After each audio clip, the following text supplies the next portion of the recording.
Good morning. तुम्ही tune आहात Venudhwani 90.4 FM KLE कनसूवरती. KLE health guide phone in live show आपला सुरू झालेला आहे, ज्यामध्ये आजचा विषय आहे म्हणजे आज आहे जागतिक आरोग्य दिवस आणि यानिमित्त आजचा आपला आरोग्याविषयीचा आज आपण या शोमध्ये बोलणार आहोत की आरोग्य आपलं कसं असावं, काय केलं पाहिजे, काय काळजी घेतली पाहिजे आणि या विषयावरती मार्गदर्शन करण्यासाठी आपल्यासोबत आपल्या स्टुडिओमध्ये आहेत केलीज डॉक्टर प्रभाकर कोरे हॉस्पिटलचे तज्ज्ञ डॉक्टर जयप्रकाश अप्पाजीगोळ. त्या संदर्भातले तुम्हाला जर काही प्रश्न असतील तर नक्की कॉल करा. नंबर आहे 9019904904. मी आहे तुमच्यासोबत मनीषा आणि माझे को होस्ट आहेत. ಧನ್ಯವಾದ ಮೇಡಮ್. ನಿಮ್ಮೊಂದಿಗೆ ನಾನು ಮಂಜುನಾಥ್ ಪೈ, ಆತ್ಮೀಯ ಸ್ನೇಹಿತರೆ. ಇದು KLE ಹೆಲ್ತ್ ಗೈಡ್ ನೇರ ಫೋನ್ ಇನ್ ಕಾರ್ಯಕ್ರಮ. ಇವತ್ತಿನ ಕಾರ್ಯಕ್ರಮದ ವಿಷಯ ವರ್ಲ್ಡ್ ಹೆಲ್ತ್ ಡೇ. ಈ ಒಂದು ವಿಷಯದ ಕುರಿತು ತಾವು ಕೂಡ ಪ್ರಶ್ನೆಗಳ ಮುಖಾಂತರ ಕಾರ್ಯಕ್ರಮದಲ್ಲಿ ಭಾಗವಹಿಸಿ. ಹಾಟ್ಲೈನ್ ಸಂಖ್ಯೆ 9019904904 ಈ ನಂಬರ್ ಮೇಲೆ ತಾವು ಕರೆ ಮಾಡಿ ಪ್ರಶ್ನೆ ಕೇಳಿ. ಇವತ್ತಿನ ವಿಷಯ ಮತ್ತೊಮ್ಮೆ ವರ್ಲ್ಡ್ ಹೆಲ್ತ್ ಡೇ, ವಿಶ್ವ ಆರೋಗ್ಯ ದಿನದ ಕುರಿತು. ಈ ಒಂದು ದಿನದ ಕುರಿತು ವಿವರವಾದ ಮಾಹಿತಿಯ ನೀವು ಕೇಳೋ ಪ್ರಶ್ನೆಗಳಿಗೆ ಉತ್ತರವನ್ನು ಕೊಡಲಿದ್ದಾರೆ ಕಾರ್ಯಕ್ರಮದ ಅತಿಥಿ KLE ಡಾಕ್ಟರ್ ಪ್ರಭಾಕರ್ ಕೋರೆ ಆಸ್ಪತ್ರೆ ಬೆಳಗಾವಿಯ ತಜ್ಞ ವೈದ್ಯರಾದ ಡಾಕ್ಟರ್ ಜಯಪ್ರಕಾಶ್ ಅಪ್ಪಾಜಿಗೋಳ್ ಅವರು. ಕಾರ್ಯಕ್ರಮದಲ್ಲಿ ತಮಗೆ ಮತ್ತೊಮ್ಮೆ ಸ್ವಾಗತ ಸರ್ ಹಾಗೂ ನಮಸ್ಕಾರ. ನಮಸ್ಕಾರ ಪೈ ಅವರೇ. ನಮಸ್ಕಾರ ಮೇಡಮ್. ಇವತ್ತಿನ ವಿಷಯ ವರ್ಲ್ಡ್ ಹೆಲ್ತ್ ಡೇ. ಹೆಲ್ತ್ ಅಥವಾ ಆರೋಗ್ಯ ಅಂತ ಹೇಳಿದ ತಕ್ಷಣ ವೈದ್ಯರಾದ ನಿಮ್ಮ ಕಡೆ ಬಹಳಷ್ಟು ಜನ ಆರೋಗ್ಯದ ಸಮಸ್ಯೆ ಇದು ಅದು ಅಂತ ತೊಗೊಂಡು ಬರ್ತಾರೆ. ಆದರೆ ಇವತ್ತಿನ ಈ ದಿನದ ಬಗ್ಗೆ ಸ್ವಲ್ಪ ಮಾತನಾಡೋಣ. ಅಬೌಟ್ ದ ಹಿಸ್ಟ್ರಿ, ಇತಿಹಾಸ. ಅದ್ರಿ ಈಗ ಆರೋಗ್ಯ ಅಂದ ತಕ್ಷಣ ಡಾಕ್ಟರ್ ಅಂತ ನೀವು ಹೇಳಿದ್ರಲ್ಲ, ಅದು ಭಾಳ ತಪ್ಪಾಗ್ಬಿಟ್ಟೈತದು. ಈಗ ಎಲ್ಲರೂ ಹೆಂಗೆ ಅಂತಂದರೆ ಆರೋಗ್ಯ ಎಲ್ಲರದ್ದು ಒಟ್ಟಾಗಿ ಮಾಡುವಂಥ ಕಾರ್ಯಕ್ರಮ ಅದು, ಹೌದಲ್ರಿ?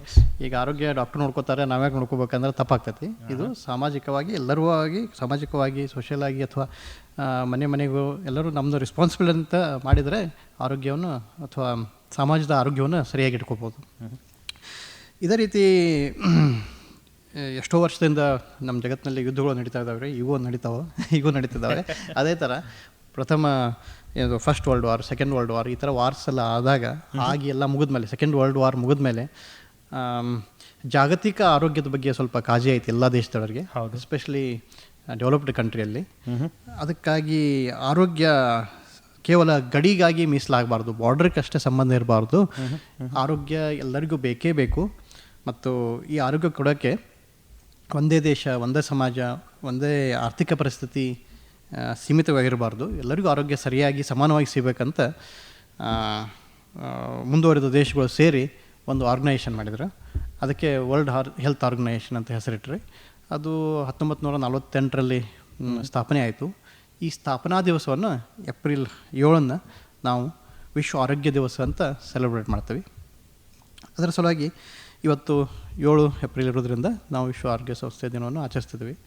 ಇದಕ್ಕಾಗಿ ಈ ಸಂಸ್ಥೆ ಇರೋದ್ರಿಂದ ಮತ್ತು ಈ ಸಂಸ್ಥೆಯ ಕಾರ್ಯಕ್ರಮಗಳಿಂದ ನಾವು ವಿಧವಾದ ರೋಗಗಳಿಗಿನ ಹೆಚ್ಚು ಮುಂಚೂಣಿಯಲ್ಲಿಟ್ಟು ಅವಕ್ಕೆ ಹೆಚ್ಚು ಪ್ರಾಮುಖ್ಯತೆ ಕೊಟ್ಟು ಜನರಲ್ಲಿ ಒಂದು ಭರವಸೆ ಕೊಡೋದು ಅಥವಾ ಅವಕ್ಕೆ ಹೆಚ್ಚು ಪ್ರಾಮುಖ್ಯತೆ ಕೊಡುವಂಗೆ ಸೆಳಿತೈತ್ರಿ ಇದು. ಅದಕ್ಕೆ ಈ ವಿಶ್ವ ಆರೋಗ್ಯ ದಿನ ಪ್ರತಿ ವರ್ಷ 7 ಏಪ್ರಿಲ್ ಮಾಡ್ತೀವಿ. ಪ್ರತಿ ವರ್ಷವೂ ಇದಕ್ಕೊಂದೊಂದು ಥೀಮ್ ಇರುತ್ತೆ, ಒಂದೇ ಉದ್ದೇಶ ಇರುತ್ತೆ. ಆ ಥರ ವರ್ಷ ಆಚರಣೆ ಮಾಡ್ತೀವಿ. ಖಂಡಿತ ಸ್ನೇಹಿತರೆ, KLE ಹೆಲ್ತ್ ಗೈಡ್ ನೇರ ಫೋನ್ ಇನ್ ಕಾರ್ಯಕ್ರಮ. ವಿಷಯ ವರ್ಲ್ಡ್ ಹೆಲ್ತ್ ಡೇ, ವಿಶ್ವ ಆರೋಗ್ಯ ದಿನದ ಕುರಿತು ತಾವು ಕೂಡ ಭಾಗವಹಿಸಿ ಪ್ರಶ್ನೆಗಳ ಮುಖಾಂತರ. ಹಾಟ್ಲೈನ್ ಸಂಖ್ಯೆ 9019904904 ಈ ನಂಬರ್ ಮೇಲೆ ಕರೆ ಮಾಡಿ ಪ್ರಶ್ನೆ ಕೇಳಿ. ವಿಷಯ ವರ್ಲ್ಡ್ ಹೆಲ್ತ್ ಡೇ, ವಿಶ್ವ ಆರೋಗ್ಯ ದಿನ. ವಿವರವಾದ ಮಾಹಿತಿಯನ್ನು ಕೊಡಲಿದ್ದಾರೆ ಕಾರ್ಯಕ್ರಮದ ಅತಿಥಿ KLE ಡಾಕ್ಟರ್ ಪ್ರಭಾಕರ್ ಕೋರೆ ಆಸ್ಪತ್ರೆಯ ತಜ್ಞ ವೈದ್ಯರಾದ ಡಾಕ್ಟರ್ ಜಯಪ್ರಕಾಶ್ अप्पाजीगोळ ಅವರು. हिस्ट्री तर आपण जाणून घेतली सर, पण याचा मुख्य उद्देश काय आहे? Yes madam. एव्हरी काय होतं madam, they will come up with a theme. एक थीम होतं मॅडम. त्याच्यामध्ये ॲक्च्युली ಇದರ ಉದ್ದೇಶ ಜನರಲ್ಲಿ ಜಾಗೃತಿ ಮೂಡಿಸೋದು, ಸರ್ಕಾರಗಳಿಗೆ ಒಂದು ಸಂದೇಶ. ಈಗ ವರ್ಲ್ಡ್ ಹೆಲ್ತ್ ಆರ್ಗನೈಸೇಷನ್ ಒಂದು ಥೀಮ್ ಮಾಡಿದರೆ ಜಗತ್ತಿನಾದ್ಯಂತ ಎಲ್ಲ ಸರ್ಕಾರಗಳು ಹೌದಪ್ಪ ಈ ಥೀಮ್ ಸಲುವಾಗಿ ನಾವು ದುಡಿಬೇಕು ಅಥವಾ ನಮ್ಮ ಜನರಿಗೆ ಈ ರೀತಿಯಿಂದ ನಿಮಗೆ ಹೆಲ್ಪ್ ಮಾಡ್ಬೇಕಂತ ಒಂದು ಸರ್ಕಾರಗಳಿಗೆ ಸಂದೇಶ ಹೋಗುತ್ತೆ ಇದರಿಂದ. ಅದೇ ರೀತಿ ಆರೋಗ್ಯದ ಪ್ರಾಮುಖ್ಯತೆಯನ್ನು ಹೇಳಿಕೊಡ್ತೈತೆ ಇದು. ಫಾರ್ ಎಕ್ಸಾಂಪಲ್ ಕೋವಿಡ್ ಟೈಮ್ನಾಗೆ ವರ್ಲ್ಡ್ ಹೆಲ್ತ್ ಆರ್ಗನೈಸೇಷನ್ ಉದ್ದೇಶ ಕೋವಿಡ್ ರಿಲೇಟೆಡ್ ಆಗಿತ್ತು ರೀ. ಅದೇ ಥರ ಯಾವುದೋ ಒಂದು ಡಿಸೀಸ್ ಔಟ್ಬ್ರೇಕ್ ಆದರೆ ಆ ಡಿಸೀಸ್ ರಿಲೇಟೆಡ್ ಉದ್ದೇಶ ಆಗಿರ್ತದೆ. ಹೀಗಾಗಿ ಜಗತ್ತೆಲ್ಲ ಅದಕ್ಕೆ ಹೆಚ್ಚು ಒತ್ತು ಕೊಟ್ಟು ಸರ್ಕಾರಗಳು ಅದ್ರ ಬಗ್ಗೆ ಕೆಲಸ ಮಾಡುವಂಗೆ ಅದೊಂದು ಅನುವು ಮಾಡಿಕೊಡ್ತೈತೆ ರೀ. ಅದೇ ಥರ ಈ ಉದ್ದೇಶ ಇರೋದ್ರಿಂದ ಆರೋಗ್ಯದ ಬಗ್ಗೆ ಪ್ರತಿ ಜನನೂ ವಿಚಾರ ಮಾಡುವಂಥದ್ದೊಂದು ಸಂಕಲ್ಪವನ್ನು ಕೊಡುವಂಥ ಹೆಲ್ಪ್ ಮಾಡ್ತದೆ ರೀ. ಇದೇ ಉದ್ದೇಶ ಥರನೇ ವರ್ಷ ಒಂದೊಂದು ಥೀಮ್ ಇರ್ತೈತೆ ರೀ ಅವ್ರದ್ದು. ವರ್ಲ್ಡ್ ಹೆಲ್ತ್ ಆರ್ಗನೈಸೇಷನ್ ಅವ್ರದ್ದು ಒಂದು ಥೀಮ್ ಮಾಡ್ತಾರೆ. ಪ್ರತಿ ಒಂದೊಂದು ವರ್ಷ ಒಂದೊಂದು ಬೇರೆ ಬೇರೆ ಥೀಮ್ ಇರ್ತೈತಿ. ಇದೇ ಥರ ಈ ವರ್ಷವೂ ಒಂದು ಥೀಮ್ ರಿಲೀಸ್ ಮಾಡ್ಯಾರ ಅವರು. ಈ ಥೀಮ್ ಪ್ರಕಾರ together for health stand with science ಅಂತ. Together for health and stand with science ಅಂತ ಅಂದರೆ ಆರೋಗ್ಯಕ್ಕಾಗಿ ಒಟ್ಟಾಗಿ ಕೆಲಸ ಮಾಡಿರಿ ಮತ್ತು ವಿಜ್ಞಾನದೊಂದಿಗೆ ನಿಲ್ಲೋಣ ಅಂತ. ಅಂದರೆ ಏನಾಗ್ತೈತೆ ರೀ, ಭಾಳಷ್ಟು ಸಲ ಅದೇ ಫಸ್ಟ್ ಸೆಂಟೆನ್ಸ್ ನಾವು ಸ್ಟಾರ್ಟ್ ಮಾಡಿದ್ದೀವಿ, ಆರೋಗ್ಯ ಒಬ್ಬರದನ ರೆಸ್ಪಾನ್ಸಿಬಿಲಿಟಿ ಅಲ್ಲ. ಆರೋಗ್ಯ ಅಂದರೆ ನಾವು ನಮ್ದಷ್ಟೇ ನಾವು ರೆಸ್ಪಾನ್ಸಿಬಿಲಿಟಿ ಅಲ್ಲ, ಇವನ್ ಹಾಸ್ಪಿಟಲ್ ಅಷ್ಟೇ ರೆಸ್ಪಾನ್ಸಿಬಿಲಿಟಿ ಅಲ್ಲ, ಅಥವಾ ಡಾಕ್ಟ್ರನೇ ರೆಸ್ಪಾನ್ಸಿಬಿಲಿಟಿ ಅಲ್ಲ, ಗೌರ್ಮೆಂಟ್ದವ್ರು ರೆಸ್ಪಾನ್ಸಿಬಲ್ ಅಲ್ಲ, ಎಲ್ಲರದ್ದು ರೆಸ್ಪಾನ್ಸಿಬಿಲಿಟಿ ಐತ್ರಿ. ನಮ್ಮ ಆರೋಗ್ಯ ನಾವು ಕರೆಕ್ಟಾಗಿ ಮ್ಯಾನೇಜ್ ಮಾಡಿದರೆ ನಮ್ಮ ಸಮಾಜನೂ ಸುಧಾರಿಸ್ತೈತಿ. ನಮ್ಮ ಮನೆಯನ್ನು ನಾವು ಕ್ಲೀನ್ ಇಟ್ಟರೆ, ನಮ್ಮ ಮನೆಯಲ್ಲಿ ಸಾಂಕ್ರಾಮಿಕ ರೋಗಗಳು ಬರಲಂಗೆ ನೋಡ್ಕೊಂಡ್ರೆ ಬಾಜು ಮನೆಯವ್ರದ್ದು ಹೆಲ್ತೂ ಇಂಪ್ರೂವ್ಮೆಂಟ್ ಆಗ್ತದೆ. ಆ ಥರ ಎಲ್ಲರೂ ಅದೇ ಥರ ಮನೋಭಾವನೆ ಹೊತ್ಕೊಂಡ್ರೆ ನಮ್ಮ ಸಮಾಜದ ಆರೋಗ್ಯ ಒಟ್ಟಾಗಿ ಇಂಪ್ರೂವ್ಮೆಂಟ್ ಆಗ್ತೈತೆ ಅಂತ ಈ ಥರ ಟುಗೆದರ್ ಫಾರ್ ಹೆಲ್ತ್ ಅಂತ ಫಸ್ಟ್ ಹಾಫದ ಥೀಮ್ ಇಟ್ಟಾರೆ. ಸೆಕೆಂಡ್ ಹಾಫ್ದಾಗ ಸ್ಟ್ಯಾಂಡ್ ವಿತ್ ಸೈನ್ಸ್, ಇದು ಎರಡನೇದ್ದು. ಯಾವುದೇ ಒಂದು ಉದಾಹರಣೆಗೆ ಒಂದು ಸೋಂಕು ರೋಗ ಮತ್ತೊಬ್ಬರು ಬರ್ತೈತಿ, ಅಥವಾ ಮಾಲಿನ್ಯ ಇರಲಿರೋದ್ರಿಂದ ಬರ್ತೈತಿ. ಆ ಥರ ನಾವು ನಮ್ಮ ಆರೋಗ್ಯವನ್ನು ನಾವು ಕರೆಕ್ಟ್ ಇಟ್ಕೊಳ್ಳೋದ್ರಿಂದ ಇದನ್ನು ಮಾಡ್ಕೋಬೋದು. ಅದೇ ಥರ ಸ್ಟ್ಯಾಂಡ್ ವಿತ್ ಸೈನ್ಸ್, ಇದರದ ಅರ್ಥ ಏನು, ಇದು ಅತ್ಯಂತ ಮುಖ್ಯವಾದ ಭಾಗ ಅನಿಸ್ತೈತೆ ರೀ ಸ್ಟ್ಯಾಂಡ್ ವಿತ್ ಸೈನ್ಸ್. ಯಾಕಂದರೆ ಇವತ್ತಿನ ಕಾಲದಲ್ಲಿ ಭಾಳಷ್ಟು ವಾಟ್ಸಪ್ ಫಾರ್ವರ್ಡ್ ಬರ್ತಾವೆ. ಒಂದು ವಾಟ್ಸಪ್ ಫಾರ್ವರ್ಡ್ ಬರ್ತೈತಿ, ನಿಮ್ಗೆ ಡಯಾಬಿಟಿಸ್ ಬಂದರೆ ನಾಳೆ ಅಂದರೆ ನಾವು ರಿವರ್ಸ್ ಮಾಡಿಬಿಡ್ತೇವೆ ಅಂತ. ಇನ್ನೊಂದು ವಾಟ್ಸಪ್ಪು ಅಥವಾ ಯೂಟ್ಯೂಬು, ಫೇಸ್ಬುಕ್ಕು ಇಂಥ ಮಾಹಿತಿಗಳು ಬರ್ತವೆ. ಈಗ ಹಾರ್ಟ್ ಅಟ್ಯಾಕ್ ಆತಂದ್ರೆ ಆಂಜಿಯೋಗ್ರಫಿ ಮಾಡಬೇಕಾಗಿಲ್ಲ, ಯಾವುದೂ ಇಂಗ್ಲೀಷ್ ಮೆಡಿಸಿನ್ ಬೇಕಾಗಿಲ್ಲ, ನಾವು ರಿವರ್ಸ್ ಮಾಡ್ತೀವಿ, ಹಾರ್ಟ್ ಅಟ್ಯಾಕ್ ಹಾಸ್ಪಿಟ್ಲಿಗೆ ಹೋಗಬೇಕಾಗಿಲ್ಲ ಅಂತ. ಈ ಥರ ತಪ್ಪು ಮಾಹಿತಿಗಳು ಭಾಳಷ್ಟು ಬರ್ತಾವೆ ರೀ. ಈ ತಪ್ಪು ಮಾಹಿತಿಗಳನ್ನು ಇವು ಅಪಾಯಕಾರಿಯಾಗಿರ್ತವೆ.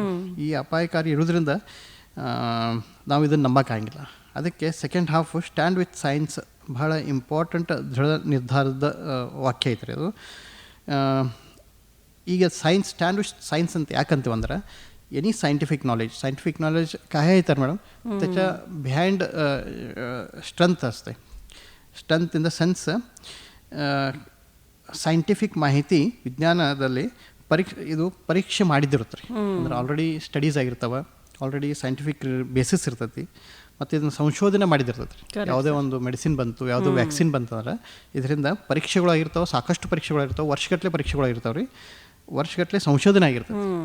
ಮತ್ತು ಇವು ಮಾರ್ಕೆಟಿಗೆ ಬರ್ಬೇಕಂದ್ರೆ ಇವು ಸುರಕ್ಷತೆ ಐತೋ ಇಲ್ಲೋ, ಸೈಡ್ ಎಫೆಕ್ಟ್ ಅದಾವೋ ಇಲ್ಲೋ, ಇವನ್ನೂ ನೋಡೋಕೆ ಭಾಳಷ್ಟು ಎಲ್ಲ ಚರ್ಚೆಗಳಾಗಿ, ಸೈಂಟಿಫಿಕ್ ಪೇಪರ್ಸ್ ಆಗಿ, ಪಬ್ಲಿಷ್ ಆಗಿ, ಅದನ್ನು ಮತ್ತು ಬೇರೆ ಜನರು ಅದನ್ನು ತಿದ್ದುಪಡಿಗಳನ್ನು ಮಾಡಿ, ಹೌದಪ್ಪ ಇದು ನಮ್ಮ ಸಮಾಜಕ್ಕೆ ಒಳ್ಳೆಯದು ಐತೋ ಇಲ್ಲೋ ಅಂತ ಇಷ್ಟೆಲ್ಲ ಆಗಿ ಬಂದಿರ್ತವೆ. ಅದಕ್ಕೆ ಇಷ್ಟೆಲ್ಲ ಸೈಂಟಿಫಿಕ್ ನಾಲೇಜ್ ಇರೋದ್ರಿಂದ ಈ ಸೈಂಟಿಫಿಕ್ ನಾಲೇಜನ್ನು ನಾವು ಆಧಾರವಾಗಿಟ್ಟುಕೊಂಡು ಸೈಂಟಿಫಿಕ್ ಬೇಸಿಸ್ ಇಸ್ಕೊಂಡು, ಸೊ ಈ ಥೀಮದಲ್ಲಿ stand with science, together for health and stand with science ಅಂತ ಈ ಸಲದ ಥೀಮ್ ಬಂದಿದ್ದು.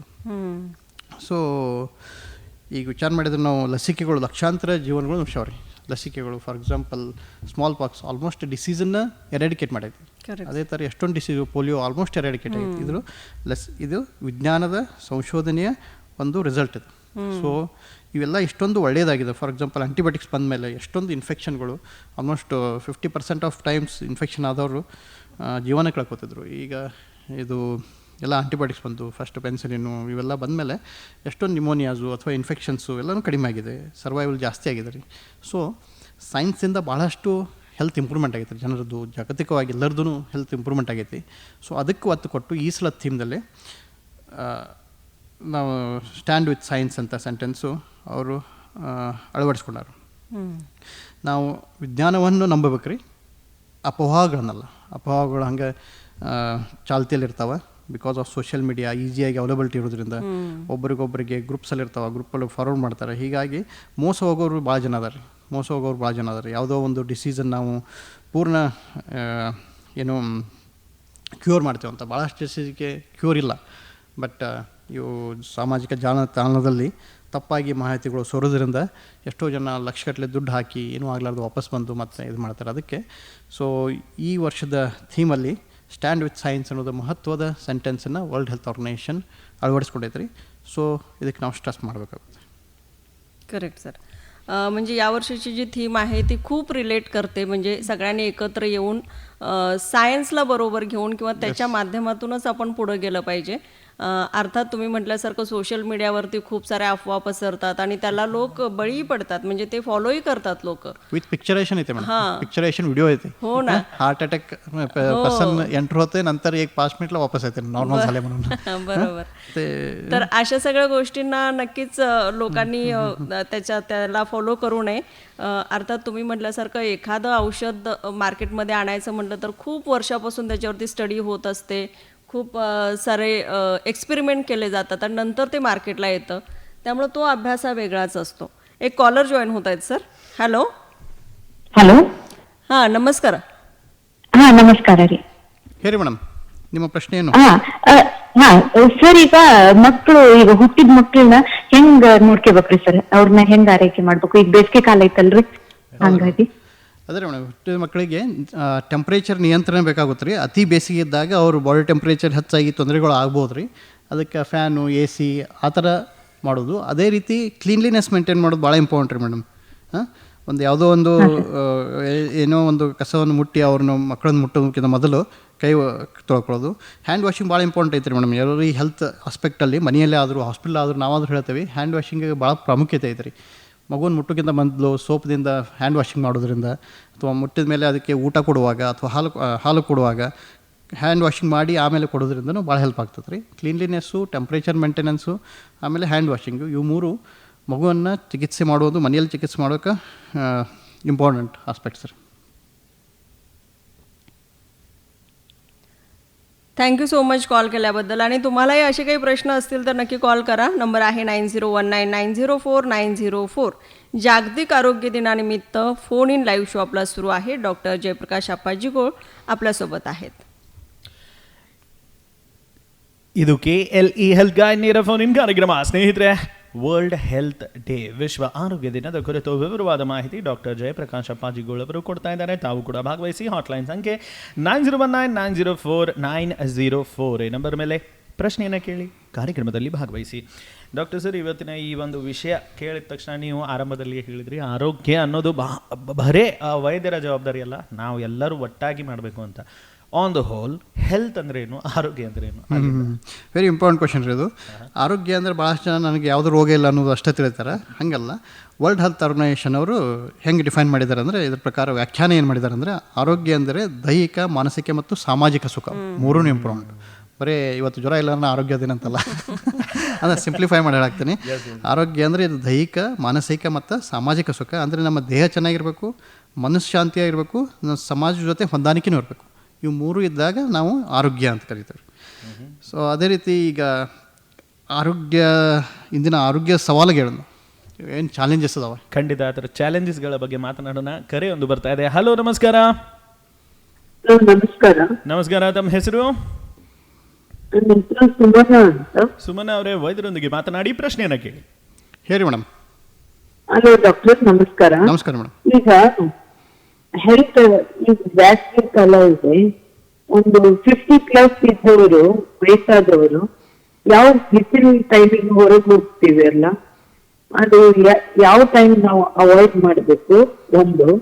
ಆಮೇಲೆ ಈ ಬಿಸಿಲಿಗೆ ಈ ಕುತ್ತಿಗೆ ಹತ್ರ, ಕೈ, ಆಂಕಲ್ ಹತ್ರ ಎಲ್ಲ ಈ ಗುಳ್ಳೆ ಇರ್ತಾವಲ್ಲ, ಅದಕ್ಕೆ ಏನ್ ಮಾಡಬೇಕು ಮೇಡಮ್? ಮೊದಲೇದು ಪ್ರಶ್ನೆ ಹೇಳ್ರಿ. 50+ ಇದ್ದವರು, ಬಿಸಿಲು ವಯಸ್ಸಾದದ್ದು ಅಂದ್ರೆ 50+ ವಯಸ್ಸಾದವರು, ಮಿಡಲ್ ಏಜ್ ಅಥವಾ 55 ವಯಸ್ಸಿನವರು ಬಿಸಿಲಿಗೆ ಒಂದು 2 ಗಂಟೆ 3 ಗಂಟೆ ಬಿಸಿಲಿಗೆ ಹೋಗ್ಬಹುದಾ, ಹೋಗ್ಬಾರ್ದಾ? ಇಲ್ಲ ಮೇಡಮ್, ಸ್ವಲ್ಪ ಪ್ರಮಾಣ 55 ಆದವ್ರಿಗೆ ಬಿಸಿಲಿಗೆ ಹೋಗೋದ್ರೆ ಏನು ತೊಂದರೆ ಇಲ್ಲ. ಡಿಹೈಡ್ರೇಷನ್ ಆಗಲಾರ್ದಂಗೆ ನೋಡ್ಕೋಬೇಕ್ರಿ ಮೇಡಮ್. ಫಾರ್ ಎಕ್ಸಾಂಪಲ್, ಸರಿಯಾಗಿ ನೀರು ಕುಡಿಬೇಕು, ಸರಿಯಾಗಿ ಜ್ಯೂಸು, ಹಣ್ಣು ಹಂಪಲುಗಳನ್ನು ತಿನ್ನೋದ್ರಿಂದ ನೀರಿನ ಅಂಶ ಸಾಕಷ್ಟು ಇಂಪ್ರೂವ್ಮೆಂಟ್ ಆಗುತ್ತೆ ರೀ ಬಾಡಿ ಒಳಗೆ. ನೀರಿನ ಅಂಶನ ಕರೆಕ್ಟಾಗಿ ಇಟ್ಕೊಂಡು ಹೋಗ್ಬೋದು. ಒಬ್ಬೊಬ್ರಿಗೆ ಅತಿ ವಯಸ್ಸಾದವ್ರಿಗೆ 70-80+ ಇದ್ದವ್ರಿಗೆ ಬಿಸಿಲಲ್ಲಿ ಹೋಗಿ ಸಿವಿಯರ್ ಡಿಹೈಡ್ರೇಷನ್ ಆಗಿ ಹೀಟ್ ಸ್ಟ್ರೋಕ್ ಅಂತ ಆಗುತ್ತೆ ರೀ ಮೇಡಮ್. ಅದನ್ನು ತಡೆಯೋ ಸಲುವಾಗಿ ಅಂಥವ್ರಿಗೆ, ಅತಿ ವಯಸ್ಸಾದವ್ರಿಗೆ 70+-80+ ಇದ್ದವ್ರಿಗೆ ಸ್ವಲ್ಪ ಬಿಸಿಲಿದ್ದಾಗ ಹೋಗಬೇಡ ಅಂತೇವೆ ರೀ. ಬಿಸಿಲಿನಿಂದನೂ ಸ್ವಲ್ಪ ಆರೋಗ್ಯದ ಒಳಗೆ ಉತ್ತಮ ಕೆಲಸಗಳನ್ನು ಅದಾವೆ. ಬಟ್ ಅತಿ ಬಿಸಿಲಿದ್ದಾಗ, ಅತಿ ಹೆಚ್ಚು ವಯಸ್ಸಿದ್ದವರಿಗೆ ಡಿಹೈಡ್ರೇಷನ್ ಆಗಿ ಹೀಟ್ ಸ್ಟ್ರೋಕ್ ಆಗಿ ಪ್ರಜ್ಞೆ ತಪ್ಪೋದು ಅಥವಾ ಸೀರಿಯಸ್ ಡಿಸೀಸ್ ಆಗೋ ಚಾನ್ಸಸ್ ಇರುತ್ತೆ. ಅದಕ್ಕೆ ಸ್ವಲ್ಪ ಕಾಳಜಿ ತಗೋರಿ ಅಂತ. ಫ್ಯಾನು ಗಿನ್ನು ಇಡೋದ್ರಿಂದ, ಜಾಸ್ತಿ ನೀರು ಸೇವಿಸೋದ್ರಿಂದ ಬಾಡಿಯ ಟೆಂಪ್ರೇಚರ್ನ ಸರಿಯಾಗಿ ಇಟ್ಕೊಳ್ಳೋಕ್ಕೆ ನಾವು ಪ್ರಯತ್ನ ಮಾಡ್ಬೋದು ರೀ. ಆಮೇಲೆ ರೆಗ್ಯುಲರಾಗಿ ವಾಕಿಂಗು ಎಕ್ಸಸೈಸು ಇದೆಲ್ಲ ಮಾಡಬೇಕಾಗುತ್ತೆ ರೀ. 50+ ಆದರೂ ಬೆಳಗ್ಗೆ ಜಾವದಲ್ಲಿ ಅಥವಾ ಈವ್ನಿಂಗಲ್ಲಿ ಈ ಥರ ಮಾಡ್ಬೋದು ರೀ. ಎರಡನೇ ಪ್ರಶ್ನೆ, ಅದು ನೆಕ್ ಹತ್ರ ಇದು ಬರ್ತದಲ್ಲ, ಗುಳೆ ಥರ ರೀ, ಬ್ಲ್ಯಾಕ್ ಕಲರ್ ಐತ್ರಿ ಮೇಡಮ್. ಗುಳೆ ಥರ ನೀರು ಗುಳೆ ಐತಾ ಅಥವಾ ಕರಿ ಕಲರ್? ಸಣ್ಣ ಸಣ್ಣ ಡಾಟ್ ಬ್ಲ್ಯಾಕ್ ಇದೆ ರೀ ಮೇಡಮ್. ಹಾ, ಅದು ವೇಟ್ ಇದ್ದವ್ರಿಗೆ ಆಗುತ್ತೆ ರೀ ಮೇಡಮ್. ಅದು ವೇಟ್ ಇದ್ದವ್ರಿಗೆ ಹೆಚ್ಚು ಬಜ್ಜು ಇದ್ದವ್ರಿಗೆ ರೀ ನೆಕ್ ಹತ್ರ ಬ್ಲ್ಯಾಕ್ ಕಲರ್ದು ಬರುತ್ತೆ. ಡಾಕ್ಟ್ರಿಗೆ ಸಂಪರ್ಕಿಸೋದು ಚಲೋ ರೀ ಮೇಡಮ್. ಒಂದು ನೋಡ್ಲಾರ್ದು ಹೇಳೋದು ಭಾಳ ಕಷ್ಟ ಆಗ್ತೈತಿ. ಏನು ಮೇಜರ್ ಅನ್ಸಂಗಿಲ್ಲ ರೀ ಭಾಳ ದಿವಸದಿಂದ ಇದ್ರೆ ದಪ್ಪಿದ್ದವ್ರಿಗೆ.